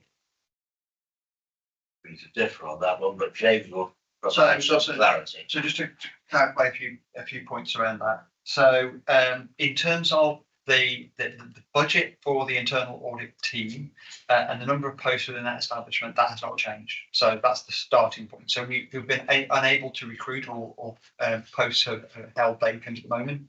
From a financial point of view, purely from that point of view, we have held posts vacant over this financial year for financial saving. There will be changes to the audit budget going forward, the internal audit budget, and we will work through that as to what that requires. I have to say that because there will be changes. There have to be changes because the authority is resizing. So if the authority gets bigger or smaller in certain areas, that will have an impact on where we and how we audit, and therefore we need to take that into account. In theory, it could go up. In reality, it won't. That's the reality of where we are. Nevertheless, those are decisions to be taken when we understand what the new authority looks like in terms of the operating model. In terms of the internal control framework and the limited assurances that have been provided, just to be really, really clear, you are seeing here coming through to audit committee where recommendations are being made by the internal audit team, and those recommendations are not being followed up in a timely fashion. That is not going to be helped by more internal auditors going out and asking the same questions. That fundamental problem lies with the organisation. So in theory, you could have just a couple of auditors who are going around the authority, and you could have a substantial opinion provided on that if the audits are able to look at the key fundamental issues of the organisation in a way that enables them to do the audit in a few days, for example. So it doesn't directly correlate. Couldn't get the R out. Correlate. It doesn't directly correlate that a small internal audit team will automatically lead to a limited. There is, to be absolutely clear and frank, there is a risk that the smaller the team is, therefore you have to look at more problematic areas, and therefore you're more likely to find. But is it in the interests of the authority to have lots more auditors that are going around and finding lots and lots of good stuff? Because is that actually adding value? So there's an argument about where that appropriate challenge needs to sit. I don't think, I would say this, but I do truly believe this, I don't think the problem lies with the internal audit function identifying these issues. I think the fault lies with me, with my other hat on, and the organisation as a whole, as to, are we addressing these issues that are being raised by the internal audit team? There is a point within this where you say, I've got an unsatisfactory opinion, or I've got limited assurance around this particular area. Shall I send an auditor in to go and do 20 days audit when I know it's just going to come out with the same answer? So actually, you can leave that as it is and go into another area. If you go into that other area and you get a satisfactory assurance, that leaves you with a dilemma. If you go in and find another unsatisfactory assurance, it's kind of reinforcing that message. That's a sort of vicious circle that we have the potential to go down. They're the things I'm more concerned about than specifically the size of the team. What I would say, and what I would just say, the council is looking, it's going through resizing and right sizing. I'm not going to go into the semantics of that, but the right sizing work is about rebolting the organisation together in a new way, which makes us financially sustainable. We can't just keep on chopping people out of different services. That applies in exactly the same way to the internal audit team. So it's not about saying we've got a complement, an establishment here of, let's say, 12 FTEs, and we're now going to make it 5. It's saying, based on the organisation as a whole, what do we need from an internal audit team that is sustainable and viable based on the way in which the organisation is going to work? And there is an opportunity in the way the organisation is designed to look at those 3 levels of defence: the management assurance, the oversight, and the independent assurance. We can reconfigure the way that works across the organisation. And if the internal audit team are confident that the management assurance and the oversight that's being provided, and it's that oversight that's important, that oversight is providing good information that enables the authority to understand its control environment without audit coming in and having to tell it, you don't need to spend 20 days doing an audit. You can do 3 days doing that audit. And it's that sort of thing that we need to be getting right and working our way through. It is not acceptable that we've had limited assurance for 4 or 5 years now. That's not acceptable. But that's not the internal audit team's fault. That is that lies with the organisation, and the organisation needs to address that as part of the new operating model that's it's working. Yes, Nigel. So I'd like this to be in the minutes somewhere that we have raised the concern, and that we've been reassured by the Section 151 officer and the head of policy and governance around the whole issue, certainly around if you resize your organisation. I get that. It's just, I don't want it glossed over, because should we ever get to that position, somebody's going to be looking back through the minutes, and if it's never been raised, there's a genuine concern. And certainly yourself, Chair, that was reassuring to hear that you are constantly asking the same of James. So yeah, I am more reassured than I come in at 10 o'clock. Yeah, Oh, sorry. No, I've had. Then Roger. No, okay, thanks, sorry. I appreciate what you've said, James, and I think, Nigel, that one has been sort of beaten out quite well, and it's going to be minuted. And yet, there is still something which isn't quite right, where we continually have limited assurances. And what you all seem to be pointing to, James, is that it's the way the management structures who have had, whether it's fundamental or unsatisfactory, whatever it is, are responding to audit. In my previous life, if audit said something, and I've said this before, if you fell foul of audit because you've got an unsatisfactory, you simply had to change it. But that doesn't seem to be, and I use this word hesitantly, the culture within this organisation. And if we're going to get away from limited assurances, there is something fundamental that has to change within this culture. If I chair, I wouldn't disagree with that. I think the point around points raised by internal audit, they are raised, those recommendations are raised. If managers are then jumping to attention, then those things get sorted. If managers then say, or their managers say, that's not your priority at the moment because there are other things, that's where you get to this. Now, if there are managers saying we have other priorities, well, part of that will be, again, I've got several hats here. If I put on my 151 hat from the point of view of financial survival, I've got to make sure that people are making savings that they need to do. And if they're making savings by taking costs out, and I think we had the example given by Bishop Castle, didn't we? They said we've taken people out, the administration out. That's led to us not being able to do the things that we should have done. We accept that, and we now have to deal with it. So there will be all sorts of examples. That's just one. There'll be all sorts of things that need to be picked up as part of that. In terms of a cultural change, that's the fundamental principle, and those things don't happen overnight.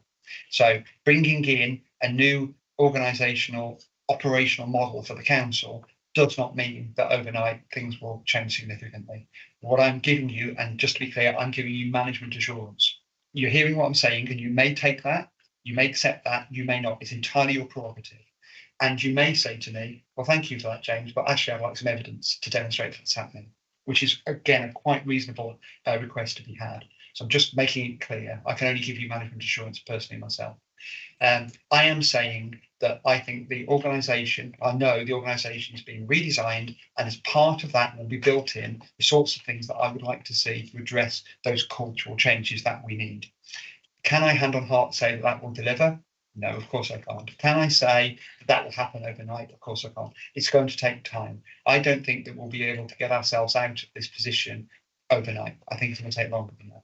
What I can do, though, and what audit committee needs to do going forward, is to be asking those questions to get the assurance that what I'm saying here is not just hollow words, that there are things happening across this organisation that you can see and feel that start to change that. And the reports coming through from internal audit will be part of that, but they won't be all of it. Thank you. Right, well, I think the situation, oh, sorry, yes. Thank you, Chairman. I'm speaking as an audit committee member now. And this council, as I understand it, is looking to resize, restructure in the next few months. As an audit committee member, I'm interested in the audit staff and how this council does its audit. So again, for February, when we will be further down this avenue, I would ask that a report be brought to this committee for it to consider what is happening to this council, especially as far as the audit work is going, because I don't know what the resize, restructure will look like within this council.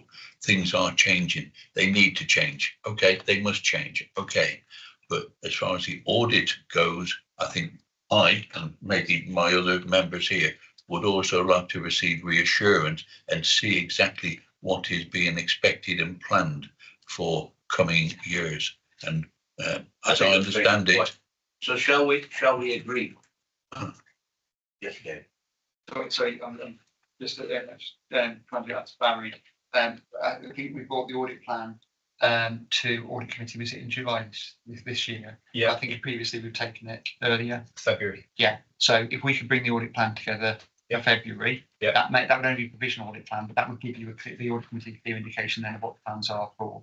What I can't do, because we won't have a structure in place within an organisation in February. So for me to say this is what the audit plan will be, I won't be able to do that. We won't have a structure in place for the council by then. A revised structure for the council, because we've got to go through consultation, we've got to go through all sorts of. I understand that, and that's why I was trying to rephrase it, so that we receive an update report in February where. On the progress of the week. Progress report, yeah, so that we can be reassured. So Have we got another meeting after February? And as I say, No, but we're looking at May, and I'm trying to see if we can get to use a phrase, ducks in a line, so that the members here. we usually have an enormously long period between February and June without a meeting. Yeah. I'm inclined to feel that we should perhaps have an additional meeting immediately prior to the Purdah period. In which there will be, I think, a number of issues to be discussed. So we'll look into that possibility and come back. Can I just clarify one thing? Yeah. I may have answered the question incorrectly. Are you looking for an update on the council structure or an update on the internal audit team structures? The council. Audit, because that's all I'm looking at here is, and I assume my colleagues would be the same, is the process of audit. So I think it's important and becoming even more important considering where the council is, all the problems the council is facing. It's an internal audit through your chair. It's an internal audit, then I think the audit plan would cover that. But how will we know anyway, as members of this council, not just members of the audit committee, how the restructuring is progressing when it comes into the new year? So the council structure, the ultimate structure of the authority from a high level would go to council for approval.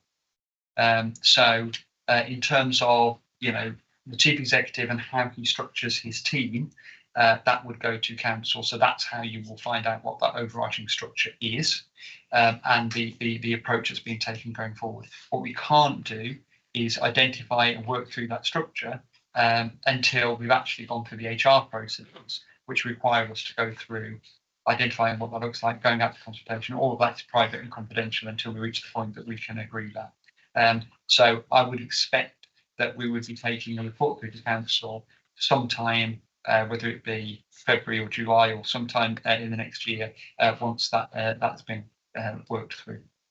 I think Barry wants to come back in terms of the specifics around the plan. Yeah, there's comments in about the internal audit plan for 2025-26. Obviously, we've had that brief discussion around bringing that in February. If we're not in a position to know formally what the council structure is going to be, bringing the internal audit plan for 25-26 to the February meeting may be a little premature. In terms of knowing what the organisation is going to look like. No, absolutely. Sorry for you, Chair. I think what I was trying to provide was the assurance to Roger that there will be a plan. There will be a plan of work that you're going to undertake in 25-26. Yeah. And there'll be a number of audit days, and they will be assigned. I think the point that Barry's making is that is going to change significantly when we understand what the structure looks like. But all I want to do is just to say there will be a plan. There will be an approach that says there will be 1,100 days or whatever. This will be broken down in this way. That will be subject to change though as we work our way through that. But the audits won't stop in April. Is the point I'm making. While we're waiting for the structure of the council to be identified. But we should. So let me draw the strands of this discussion. Yeah. Roger is suggesting, and I agree, and I think we have agreed, that there will be an update on the audit structure in February. Is that what you're suggesting? Something along those lines, just so that we can be sure that there is the audit function as we know it at present will be continuing. That's the assurance that I'm searching for, because of the changes that may occur and where, as I say, I'm not going into the operational side. It's more about the audit committee and what we will see and how effective we can ensure that we are in the future. Does that explain it? Okay. Yeah, that's fine. We'll make sure something comes to.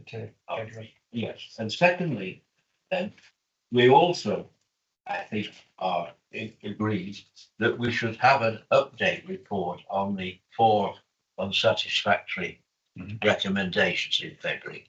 I want to know that they're addressing. Then Nigel had a point that he wanted to make. I think we may well agree with it, but come in, Nigel. No, I was just going to say, I don't think we need another meeting. We won't have enough information for another meeting. Hopefully February can be stretched to cover it. Right. Well, we'll judge that in February. It's good. I don't particularly want another meeting unless there is something worthwhile, but it might be that there is something that we would like to see addressed before this council finally dissolves. So with those 2 caveats, the 2 matters we've agreed, shall we note the progress of internal audit so far in 2024-25 as set out in the report? Okay. Right, thank you very much for that. Agenda item 14, agenda item 15. External audit, Shropshire Council audit findings. Now Mary and Jonathan are going to present this to us. Sorry? Just a verbal.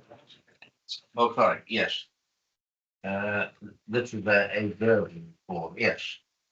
So a verbal report will be given.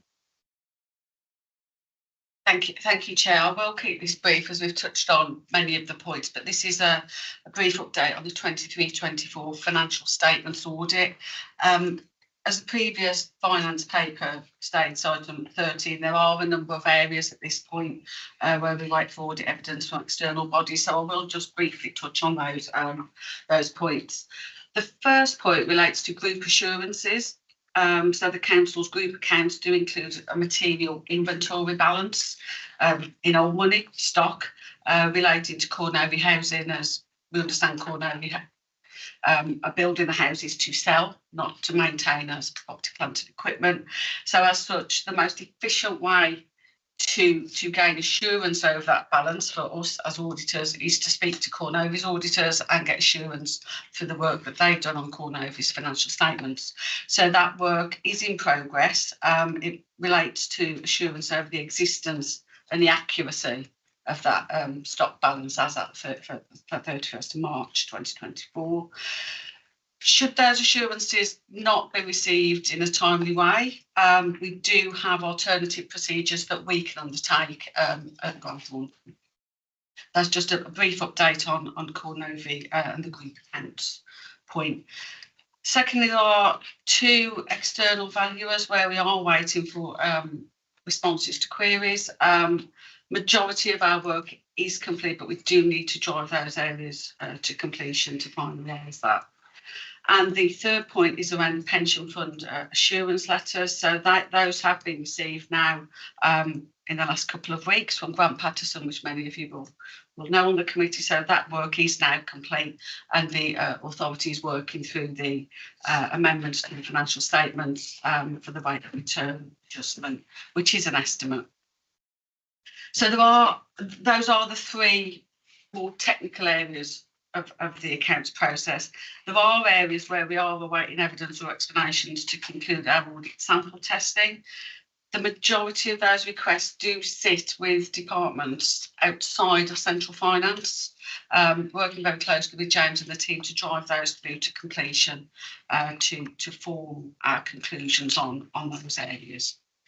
So we will be bring in audit findings report to the 20th of December, and I have extended the audit team's time to ensure that we can look at these points as they come to us.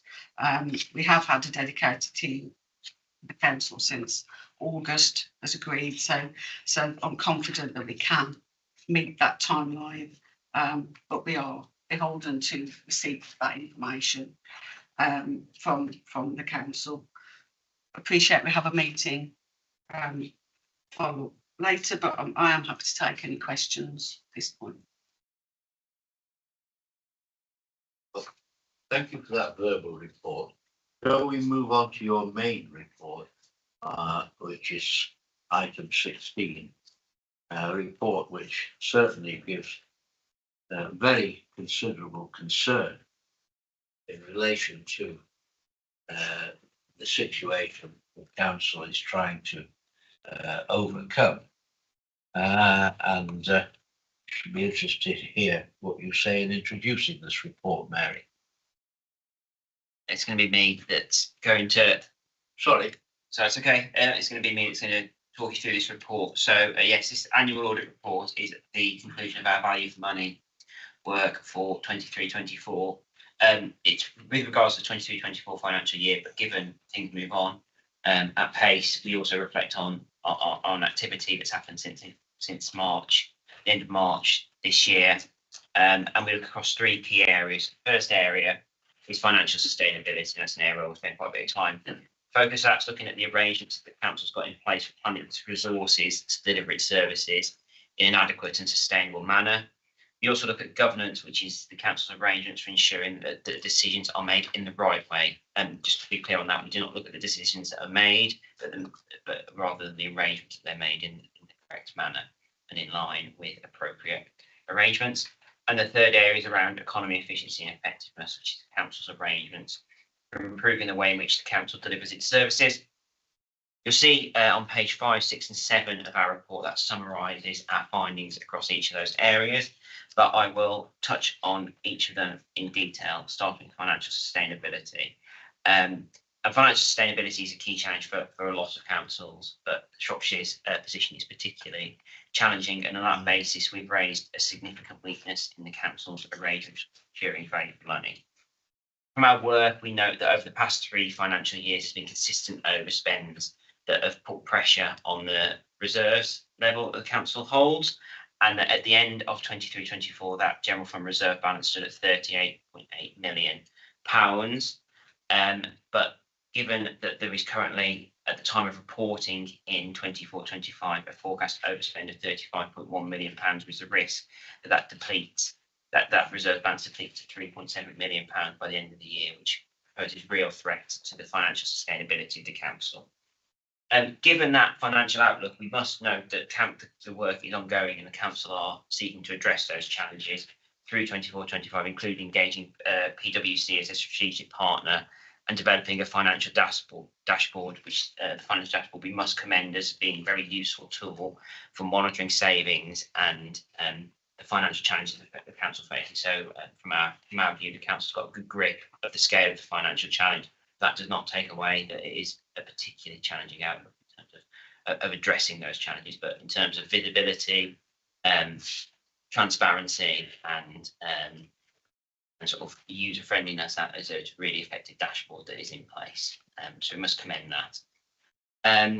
As I mentioned before, the 24-25 forecast overspend and the fact that the outlook for 25-26 is also going to be challenging poses significant financial risk to the council. At the outset of 24-25, the council needs to deliver £90 million of savings. As you see on page 14 of our report, at the time of reporting, 41% of those savings have been delivered, but of concern to us was 42% that were not yet planned. And again, the scale of those undelivered savings presents a real challenge to the council. Again, commending the dashboard for its openness and transparency. We also note the council has established a savings delivery group and is also exploring a range of options with MHCLG with regards to addressing the financial challenges, including the income strip option, such as sale or sale and leaseback, but those options are being explored and are subject to further conversations. But we know that the work is ongoing on that. We do note that in the financial plan there are a number of one-off items that are required to balance the budget, and we are concerned that these do not address long-term structural deficit that exists within the council, and are not a sustainable approach to financial management, but are required to deliver the financial plan as stands. The precarious nature of the council's finances have been echoed in the LGA financial challenge and the recent SITFA report that the council received. So it's not just coming from our report, the other external reviews have echoed the precarious nature of the finances. And on that basis, we feel that the risk of the council having to issue a Section 114 notice is significant. And on that basis, we have presented significant weakness and rolled forward our key recommendation from last year with regards to the financial sustainability arrangements. We do note on page 17 of our report that there have been some of the sort of the sub-recommendations within the key recommendation have been addressed in the prior year, and so we've slightly reworded our key recommendation to focus on two key areas, and that's that the council should reconsider all aspects of service delivery in order to ensure financial sustainability, with efforts specifically directed to the identification and delivery of savings to reduce budget gaps in 25-26 and in future years, along with the replenishment of reserves, albeit that will be a much longer term activity given the short-term challenges facing the councils, but they should be realistic and evidence-based. And then the council should also explore alternative options to balance its MTFS in future years, reducing the reliance on one-off measures, and if required, had a reduction or removal of services in the long-term plan fits with the organisational strategy and priorities of stakeholders, noting obviously that James mentioned earlier the work that's ongoing with regards to the target operating model. So that brings to end sort of our reflection on financial sustainability, but really emphasise the challenges the council is facing. But there are steps being taken to address it, which is a positive sign, but it remains a particularly challenging outlook. So moving on to governance. So if you look at page 7 of our report, you'll see that in 22-23 we graded that as amber, and we only raised improvement recommendations. There's been a deterioration in our judgment for 23-24, and this is specifically related to the governance arrangements of the North West Relief Road. So in our value for money planning, we identified a potential risk of significant weakness with regards to the governance around the North West Relief Road.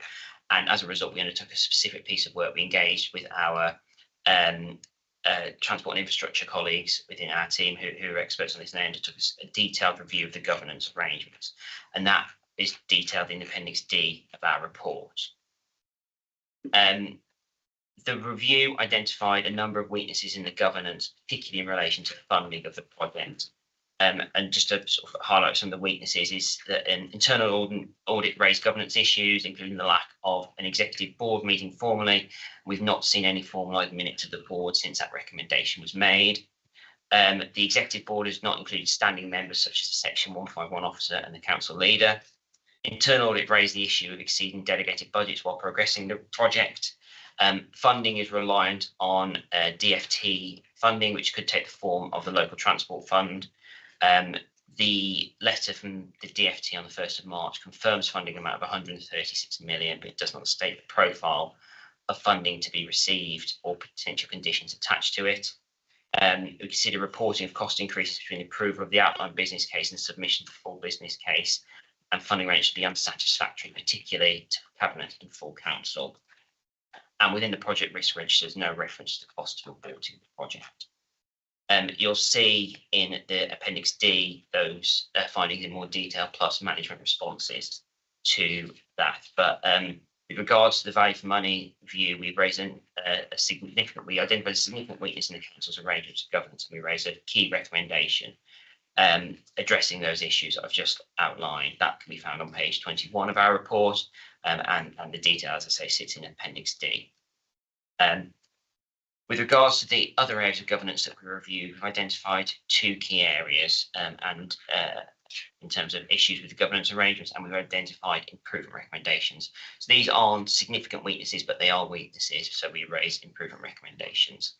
The first area is around addressing issues from the internal audit report on risk management, and both of them relate to internal audit, and I won't sort of labour the point given the conversation that we've had previously around sort of the council's response to internal audit, but I think it's important from our external perspective just to raise this. The first is around the review that internal audit undertook of operational risk registers. We recommend that the council should ensure it addresses the minor control weaknesses identified in this report in a timely manner. The second area is slightly broader and links back to the limited assurance overall head of internal audit opinion that has been referenced in previous discussions, and the fact that it has been that case for the past 5 years, and the council does not appear to have made any significant progress in improving the opinion. We find that the longevity of this is a concern, as it indicates that either the council is not taking the internal audit assessment seriously enough, or that internal audit is not firm enough in its enforcement actions of limited assurance opinion. And I know that we've had the conversation previously. I think what is really important to flag here is the improvement recommendation around the council having a plan to address those limited assurance opinion. But I think it's really important for us to highlight at this point that if the council does not take steps to improve it, we potentially will need to strengthen the nature of our recommendations for this in future years, and we'll continue to monitor it. So there is a risk that in future years, if it's not addressed, this could become a significant weakness in arrangements. So we're really emphasising, and there was a robust discussion previously, that is something the council really needs to take forward, and that's what that recommendation is focused on. The final area we touched on is what we call improving economy, efficiency and effectiveness, or we sort of or the 3 E's. So in this area, identified 3 improvement recommendations, and I'll just touch on each one in turn. The first one is around the offset inspection in autumn 23, which identified a deterioration in the quality of social work practice for children subject to child protection plans.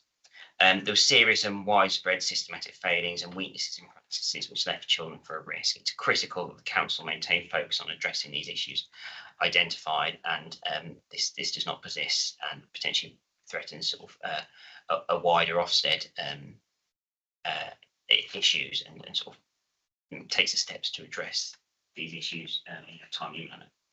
Second area is around the contract register. So there is a contract register in existence, but it doesn't allow easy tracking and monitoring of contracts, nor does it flag contracts due for renewal. Therefore, we consider that it's not fit for purpose, and the revised target operating model that is currently being worked on should ensure that a contract management tool has functionality to track and monitor contracts in an appropriate manner and address this. And finally, the third area is just around the use of waivers in tendering and procurement activity. So currently, the monitoring officer reviews each tender waiver before formal approval. There's no simple way of identifying tender waivers on the contracts register, nor are waivers reported to audit committee in line with good practice. And on that basis, we recommend that a separate report of tender waivers is issued and should be reported to audit committee on a quarterly basis. We do note, just to point in regards to improving economy efficiency, that the council operates very effectively with its partners and has a strong performance management framework, which we do commend. So to focus on, not just to focus on the improvement recommendations, but to say that there are areas of good practice, and they're detailed in much more detail within our report. So just to conclude, there's no doubt this report, consistent with other external reviews the council has received, focuses and highlights significant financial challenges facing the council. The position is precarious, and we consider there to be a real risk the council would need to issue a section 114 notice unless these issues are addressed. However, as previously noted, the council is taking action to try and avert this materialising, and the savings dashboard that I previously mentioned demonstrates that the council has a clear grasp of the scale of the challenge. The scale of the challenge is well understood across the council and is transparently reported. But that does not take away from the fact that if the overspend for 24-25 was to materialise at the level that was identified at the point of reporting, the council reserve position becomes extremely precarious and makes delivering a balanced budget and then into 25-26 a significant challenge. And that is the basis for our significant weakness in that area. And as previously mentioned, we also raised a significant weakness with regards to the governance around the North West Relief Road, but management have provided a very robust response, which is detailed in Appendix D of our report around the actions that are going to be taken. Just before I conclude and finish and open the floor for questions, I just want to say thank you to council officers for their engagement in the process. We've been able to turn it around very rapidly, so that the level of engagement, openness, honesty and transparency has been really helpful and makes our job a lot easier. So I just want to express my thanks to officers and James and other officers for their support of the process. But happy to take any question. Well, thank you, Jonathan, for that very comprehensive review of the report. I have to say, when I see a comment like not fit for purpose in relation to one of the council's activities and similar fairly critical comments, it is a very concerning report to us. There is no doubt that we will take this report very seriously as an audit committee, and I'm sure as a council. There's a very comprehensive review of all the council's activities, and many of them you are finding lacking in the quality which you would expect. So thank you for the report. We will take it very seriously. Members. Simon. Yeah, thanks. Looking at financial sustainability, I mean, I think as anybody who's been following the monthly updates on the situation, you know, it's difficult to no one would disagree with what you've said, but you use the phrase precarious but not catastrophic, I think, in the write-up, and yet from what you've just said, it sounds pretty catastrophic actually. So, in banking terminology, do words and figures match, or are we precarious but not in a catastrophic position? Or I think precarious is when you're standing on the edge of the precipice. You're not catastrophic, right? You've gone over the edge. I mean, obviously, we haven't got off. I mean, I don't know. I mean, we have to go out to our town and parish councils. Everybody's looking at what you read in the press, the media, you know, Section 144, as they call it, bankruptcy. And it's really helpful to have something sort of live from what you're saying, you know, to give people who are concerned guidance, update, information, really. So I don't know if you could just give us some help on that one, please. Yeah, it's.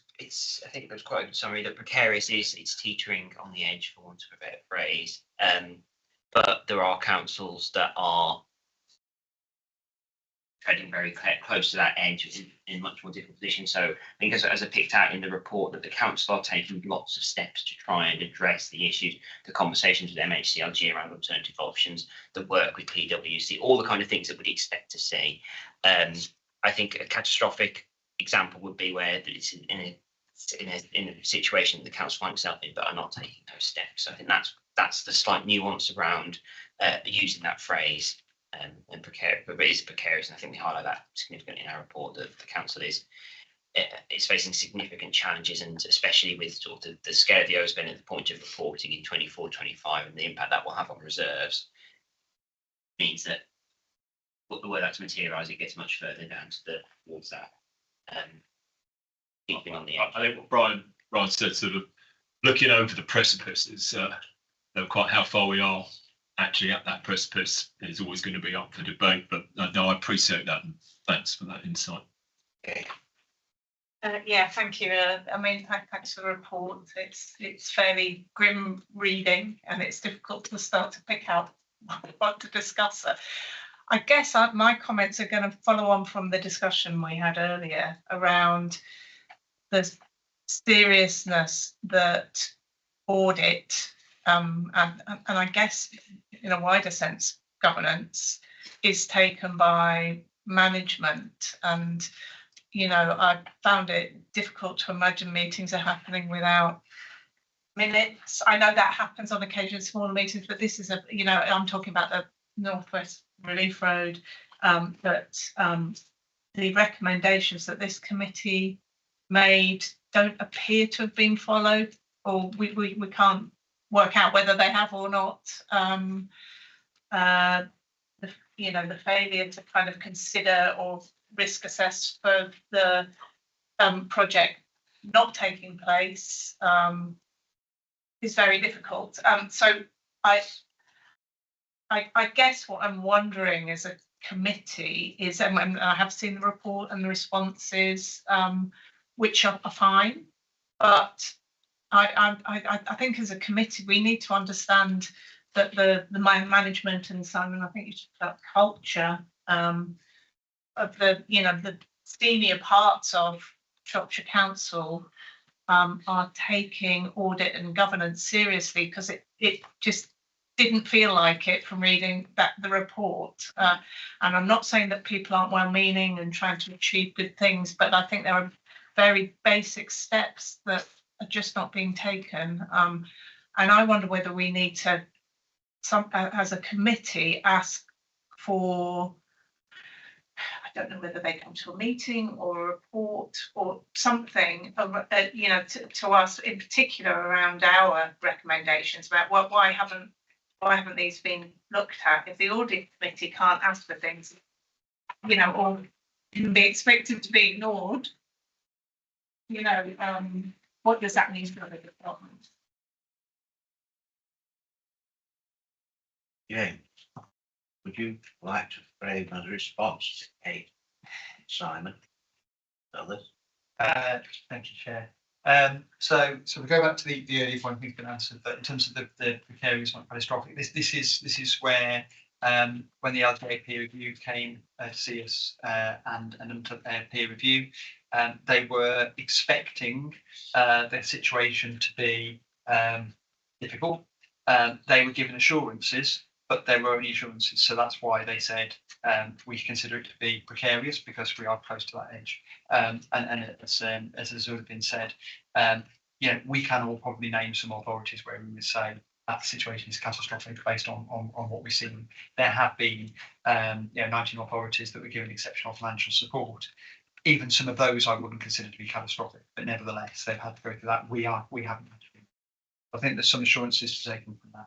In terms of the North West Relief Road specifically, I think we've had a number of conversations at Audit Committee over the last 12 to 18 months around that. You've been given management assurances that those things will change based on and it is always a point in time, based on the point in time in which external audit have reviewed that information. They are unable to provide an update in relation to that and change in relation to that. Nevertheless, I would just point back to the management assurances that were given by the relevant executive director around the acceptance of all of those recommendations and the changes that have been made on the back of that, which we will be going through, and internal audit will be reviewing that again. And when they look to review that again, we will have then direct assurance about whether those things have happened or not. So at the moment, we have to rely on the management assurance that we've been provided. Sorry, that's all we can rely on. I don't say we have to rely on it. I'll pause there because I think I've raised a few questions. Okay, can I just... All right, yes, come on, I'll call you in a minute. Yeah, I guess we just continue to get management assurances on pieces of paper that things are happening.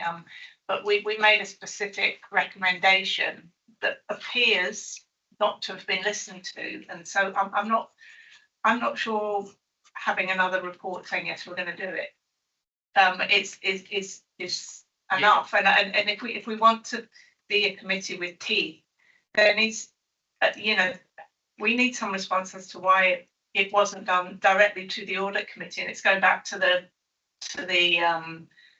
the point about the culture and how seriously audit is taken. And so I think that's the point I'm making. I think a list of assurances on a piece of paper, it wouldn't personally make me feel better about it. Yeah, and if I could just respond to that directly, I would completely agree with you. That wasn't what I was saying. I was saying internal audit will go in and provide independent assurance. That's the point. So another meeting here where more management assurance that's saying won't actually change that it's management assurance. That's that first line of assurance. We need that third line to come in, which is where internal audit go in and they do a review and they go through all the documentation and they say, okay, show me evidence that these things actually happen. You've told me they have. Now show me the evidence. That's what I'm talking about. And at the moment, we haven't got, internal audit haven't yet gone back in because we're still waiting for some of these things to be implemented. At the moment, all that we can rely on is the management assurance that's been given. You may or may not accept that as being satisfactory, but until we have an independent review, that's all we've got. Roger. Thank you, Chairman. See the report and I see the appendices. Can I say I'm utterly dismayed at what is written in Appendix D? That should never be there. We were received assurances. If one looks at the minutes that were agreed at the start of this meeting, we were informed by high-level officers that members will be told in October about the North West Relief Road. There will be a special council meeting held in November. Neither have happened. There is more information there that has been given out to members. Information in this report has been asked for and has been refused. In this report, it is there in the public domain, but it has been impossible, refused by this council to provide that amount of information for members. I'm sorry, I am not content to wait for an internal audit report. I would like a phone call now to be made to officers, if they're in this building or on the internet, to ask questions of why this report. I can't remember seeing the SIPFA report. It might have been circulated, I'm not sure, but the £23 million, which is there, and it is mentioned that there is no risk for that. There's no plan B. If anything happens, there isn't 23 million, or there might just be 23 million pound in reserves. I'm not sure. But this council is placed at severe risk as the way the North West Relief Road has been managed. And as reported in this, all the things there, even the auditors have not been provided with the information that they asked for. We need to ask those questions of the appropriate people within this council. As I say, I am utterly dismayed at what that says for a responsible council, which I am a member of, and I thought knew was happening. There is information there I didn't know, and I am concerned. Well, Roger, this, as you know, the North West Relief Road is going to the council at its next meeting. Will it? Yeah, it's going to be on the agenda. It was on the agenda for October, it was on the agenda for September, and it has never been delivered. I don't know until the agenda is published. I don't know. We were received assurances from the director at our last meeting that information would be given out to members background to the North West Relief Road in October, and also there will be a special council organised in November to look at it because of the timescales of government looking at the full business case and getting any response back to council so that a decision could be made by this council before it goes into Purdo. Nothing. We have not heard anything at all to say it's been cancelled. We are left in suspension all the way through. I have been assured that it is going to the December cabinet. The whole report on the North West Relief is going to the December council. And indeed, you will hear. It is in our minutes for November. I'm not quite sure of the point you're making about being in our minutes for November. What the point I'm making, Chairman, is that you've received assurances. This committee received assurances at our last meeting. It will be going to November. I'm sorry, I would want to talk to and get responses now, soon, because we are 6 months, 7 months into this financial year. There are issues raised in this report which need to be addressing, not in 6 months. We need to address them as soon as possible. I think there are other avenues which you will get those assurances, Roger. If I can, Chairman, I am pursuing other avenues. I have asked directly this morning for a meeting with the Chief Executive. I'm speaking as an audit member now, and the audit committee need to be assured that this council is in a precarious position there is £23 million, I think, with no plan B shown in this. No discussions. The Section 151 officer has not been invited to any of the board meetings, been to the finance, and it says in the report that he has received reports from the financial officer who has attended some of those meetings, but the Section 151 officer is the one who makes the final decisions, and he has not been invited to some of those board meetings. The auditors have been refused, refused may not, they have not been supplied with the information that they have asked for. Well, we know your comments, Roger. Let us go back to the main thrust of the report from Mary and Jonathan. Plainly, it is pointing to a very unsatisfactory, not precipitous situation for the council. Question. There is a CIPFA report which was referred to in the report and also in the verbal report. Has that been circulated to me? Have I missed it, or is it still to be circulated? So through you, Chair, just to be clear, the CIPFA, we brought CIPFA into do a review of the whole council. There's nothing to do with North Western Road. Yeah, I understand. Clear about that. Yes. That was a financial review of the authority, and action plan was pulled on the back of that. I'm unclear. I can't remember whether that's been circulated, but there's no reason why it can't be. So I'll find out, and if it can be circulated, it was from May earlier this year, so it should have been circulated by now. If it hasn't, I'll check. I'm not sure. Just one point that I would like to be clear on. This report is for the year ended the 31st of March 24. We are now 8 months beyond the 31st of March 2024. Can you give any indication on the direction of travel since the report was made?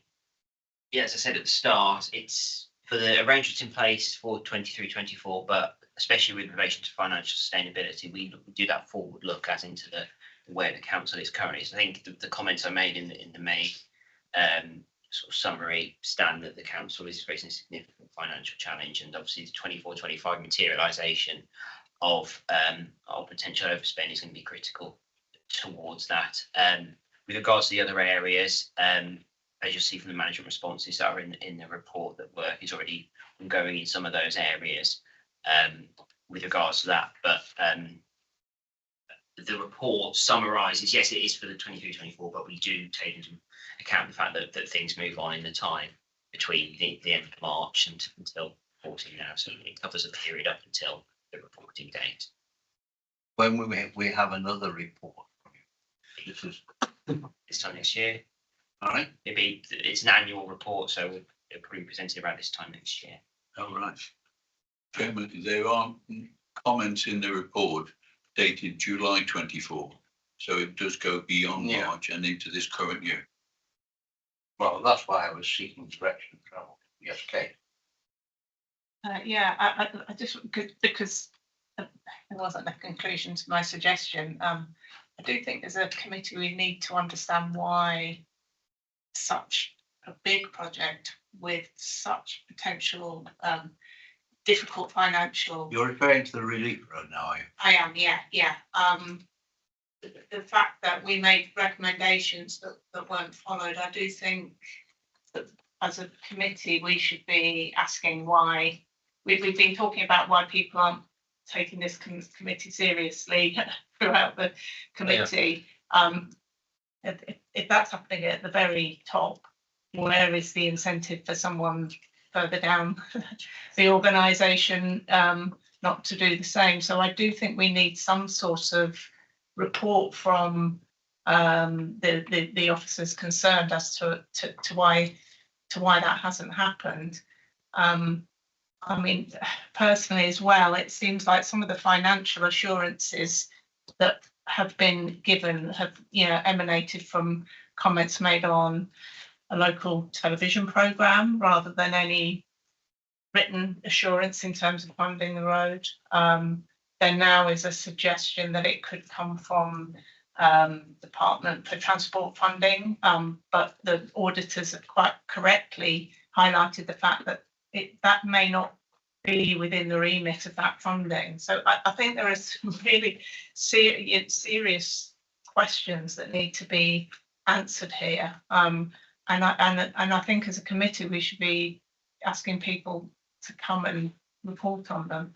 If it's ignored, I fear that yeah, what's the point of having an audit committee? We did have a full report on the North West Relief Road. Who came? What? It was Mark Barrow. Mark Barrow came.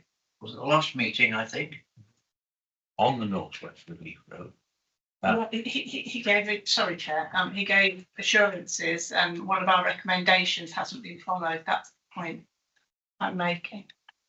Well, I think we better ask Mark Barrow to come again, and you put it in December, and you can. Oh, you won't be here in December, sadly. That's right. Yeah, but other committee members will, and Rosemary Dartner will be here in my place. Chair. Yes. With regard to that, we talked about that audit need to go back in and look at it, because otherwise you're going to get the senior manager here who's going to give you assurances again. It's actually time for internal audit to go back and look at it and then report to us. What sort of time scale is that? Because it's the horse before the cart. Just to give you an update on that, in terms of the timing and completing that audit, we wouldn't be able to finalise it and come back to report to the February audit committee in time.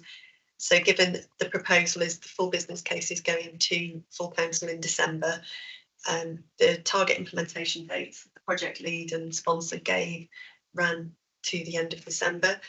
We'd be looking to go in sometime in Q4, that's so between January and March. And we'd need to review all the evidence and finalise the report and agree the responses. In terms of the timing, obviously you had the update from the executive director at the September meeting. I'm not sure, I don't know if Mary or Jonathan could give an update on what period they looked up to when the minutes of those board meetings weren't available, because that's all happened after May. But has it happened since that September update?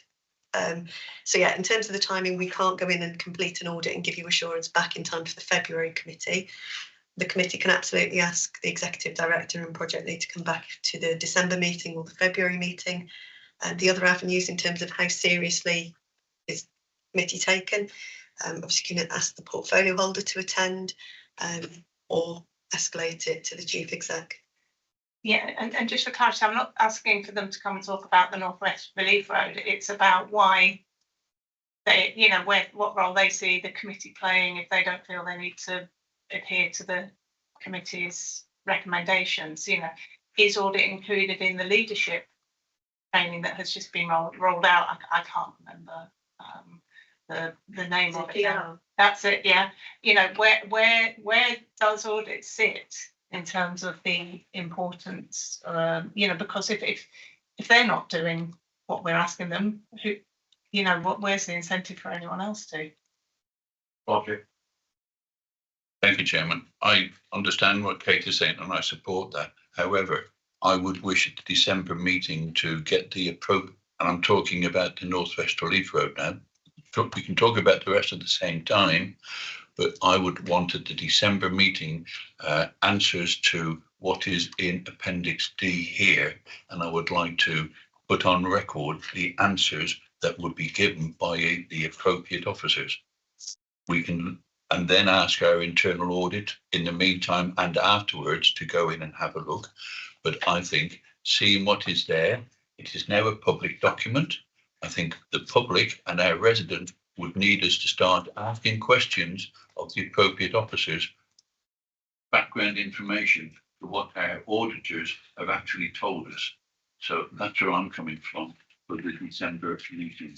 To expand on what was had before, yes, but it should be an open meeting, not an exempt meeting, which the previous reports were exempt.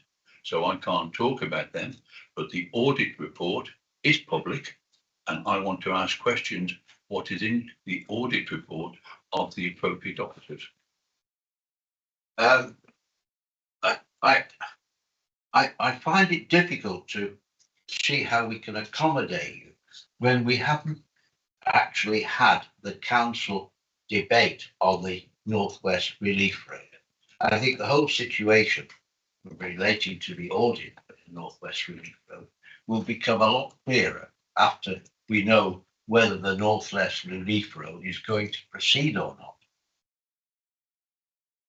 I'm sorry, Chairman, we will not know whether it's going to proceed until next summer, I would suggest. What the council is being asked is may be asked to approve the full business case so that it can be sent down to London for them to look at it. My understanding is that the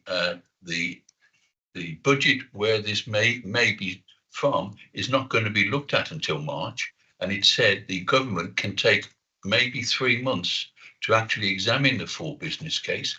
By then, we will be into Purdo, so it will not be able to discuss it, which is why the reasoning it needed to go to council in November. So it's going to be next summer before the council makes a decision on whether to proceed with the Northwest Relief Road. It's the full business case, which may be going in December. But I think the more information that is available, but this is the audit committee. We've received a report from our auditors as a result of a complaint from a councillor. Nobody here, I don't think, but another councillor has complained, raised it, the report's there. I think the audit committee need to actually talk to whoever officers can come, it is felt should come along to the meeting to answer those questions. Well, I'm willing to put anything more on the December agenda, which is already increasing in length. I think this is a better dealt with at our February meeting, which is early in February and only 5 or 6 weeks after the December agenda.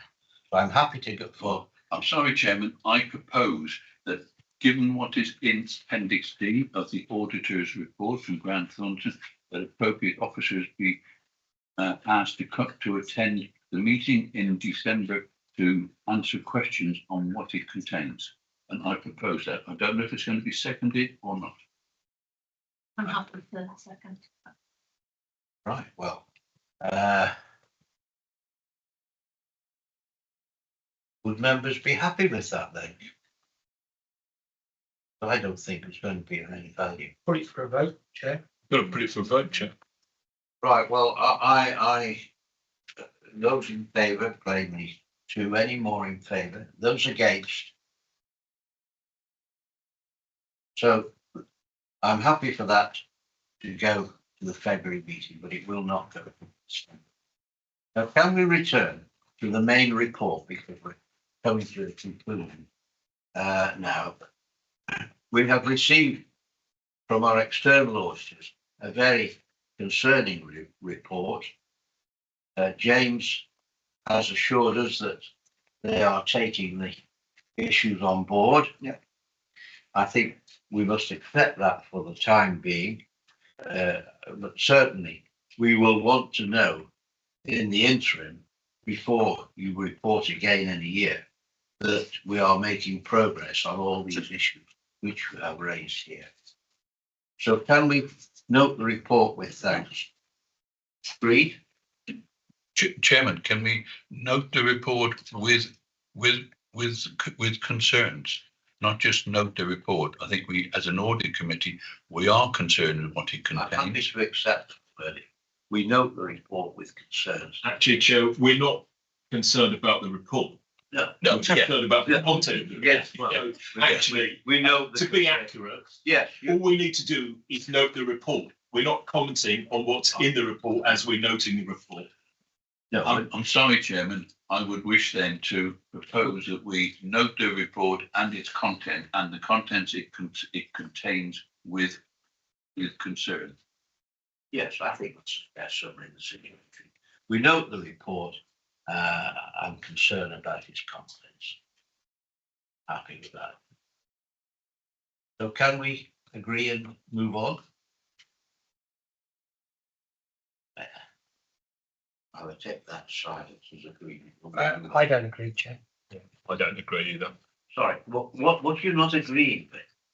the added comments, you don't need it, it just needs to be noted. But you've already said that you want to put the words in, so that's 3-2, so that's the ruling. We can't just keep going over it, we need to vote on the proposal. Yeah, I agree with what you've just said, Nigel. Sorry, what do you want to do? Just note the report. But as Nigel said, if it goes to a vote, there'll be 3, including yourself, Chair, against 2, to add the extra comments. At least it's then noted that not all the audit committee agreed with what was required. I think we're into semantics here. No, it's either a vote or it's not, Chair. Rather a vote or it's not. But I have to say that I find Roger's suggestion satisfactory, and therefore the wording, I as chairman, I'm willing to accept that wording and include it in the report. It's not going to make a significant difference to the way we view the whole situation. So I accept Roger's wording of that. Right. We shall now move on. And we've now come to the exempt minutes of the audit committee meeting. Chairman, I noted there are 2 other papers, and I'm in a little bit of a quandary. IT, audit, and cyber.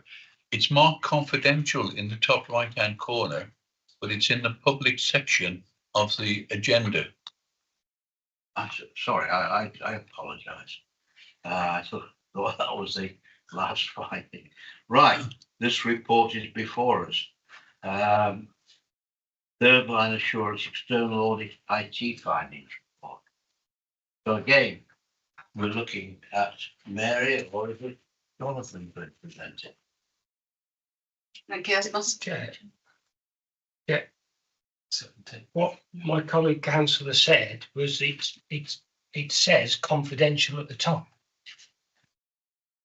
So why is this in the public domain?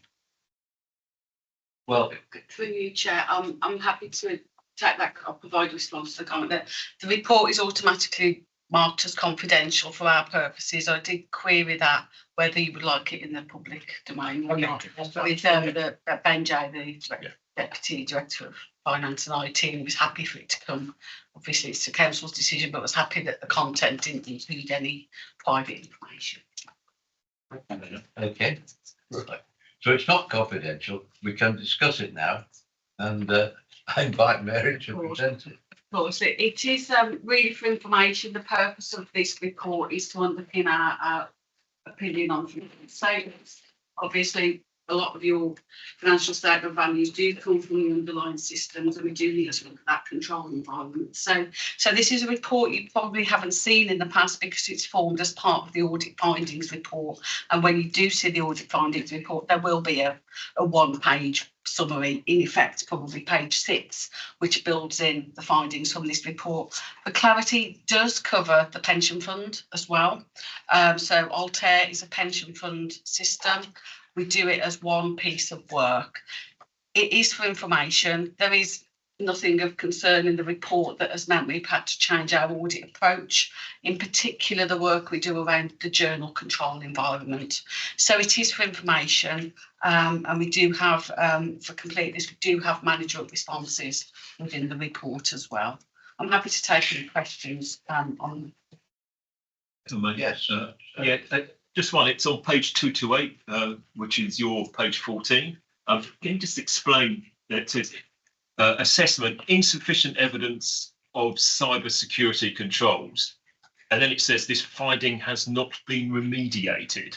I should be worried about that, or should I not? Have I just misread it? So this was a follow-up of a prior year recommendation. So what we're saying there is we haven't been provided with evidence to say that that recommendation has been resolved, so it will continue to be reviewed. What we're not saying is that it has a significant impact on the financial statements audit. Gotcha. That is a question, therefore, to Barry, I think, as to, or James is not here. What do we, so the question really is, what are we doing to provide the evidence of implementation of cyber security? That would be a question for the head of IT in terms of providing that evidence in relation to cyber security controls. There are elements of internal audit work that look at cyber related controls, and the internal audit reports are produced on that basis, but that's very different to what's being requested there. Could we just, I mean, unfortunately, this is so symptomatic, I think, of what Kate has been saying about how we do audits, and it all it just runs into the sand too often. So I don't know, mate, how do we follow up on that? Well,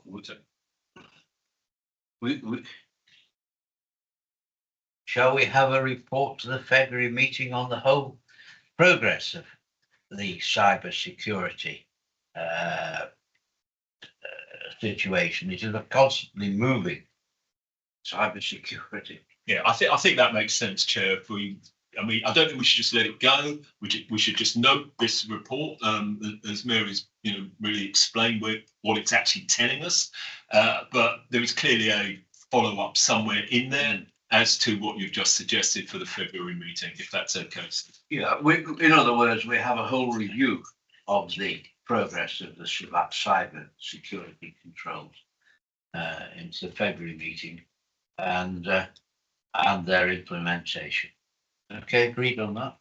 Can I just confirm, you want David Baker to provide an update on what action he's taking to address these recommendations from external audit to the February meeting? And the general overview of the cyber security situation. Okay, February, right, we agreed that. Anything else on the report for me, Mary? Shall we accept the report? Thanks. Right. Date and time of the next meeting is 20th December, as we've discussed. Exclusion of press and public. Resolved that in accordance with the provisions of Schedule 12A of the arrangement, press and public be excluded during consideration of the following items. Agreed? Good. Exempt minutes, sorry.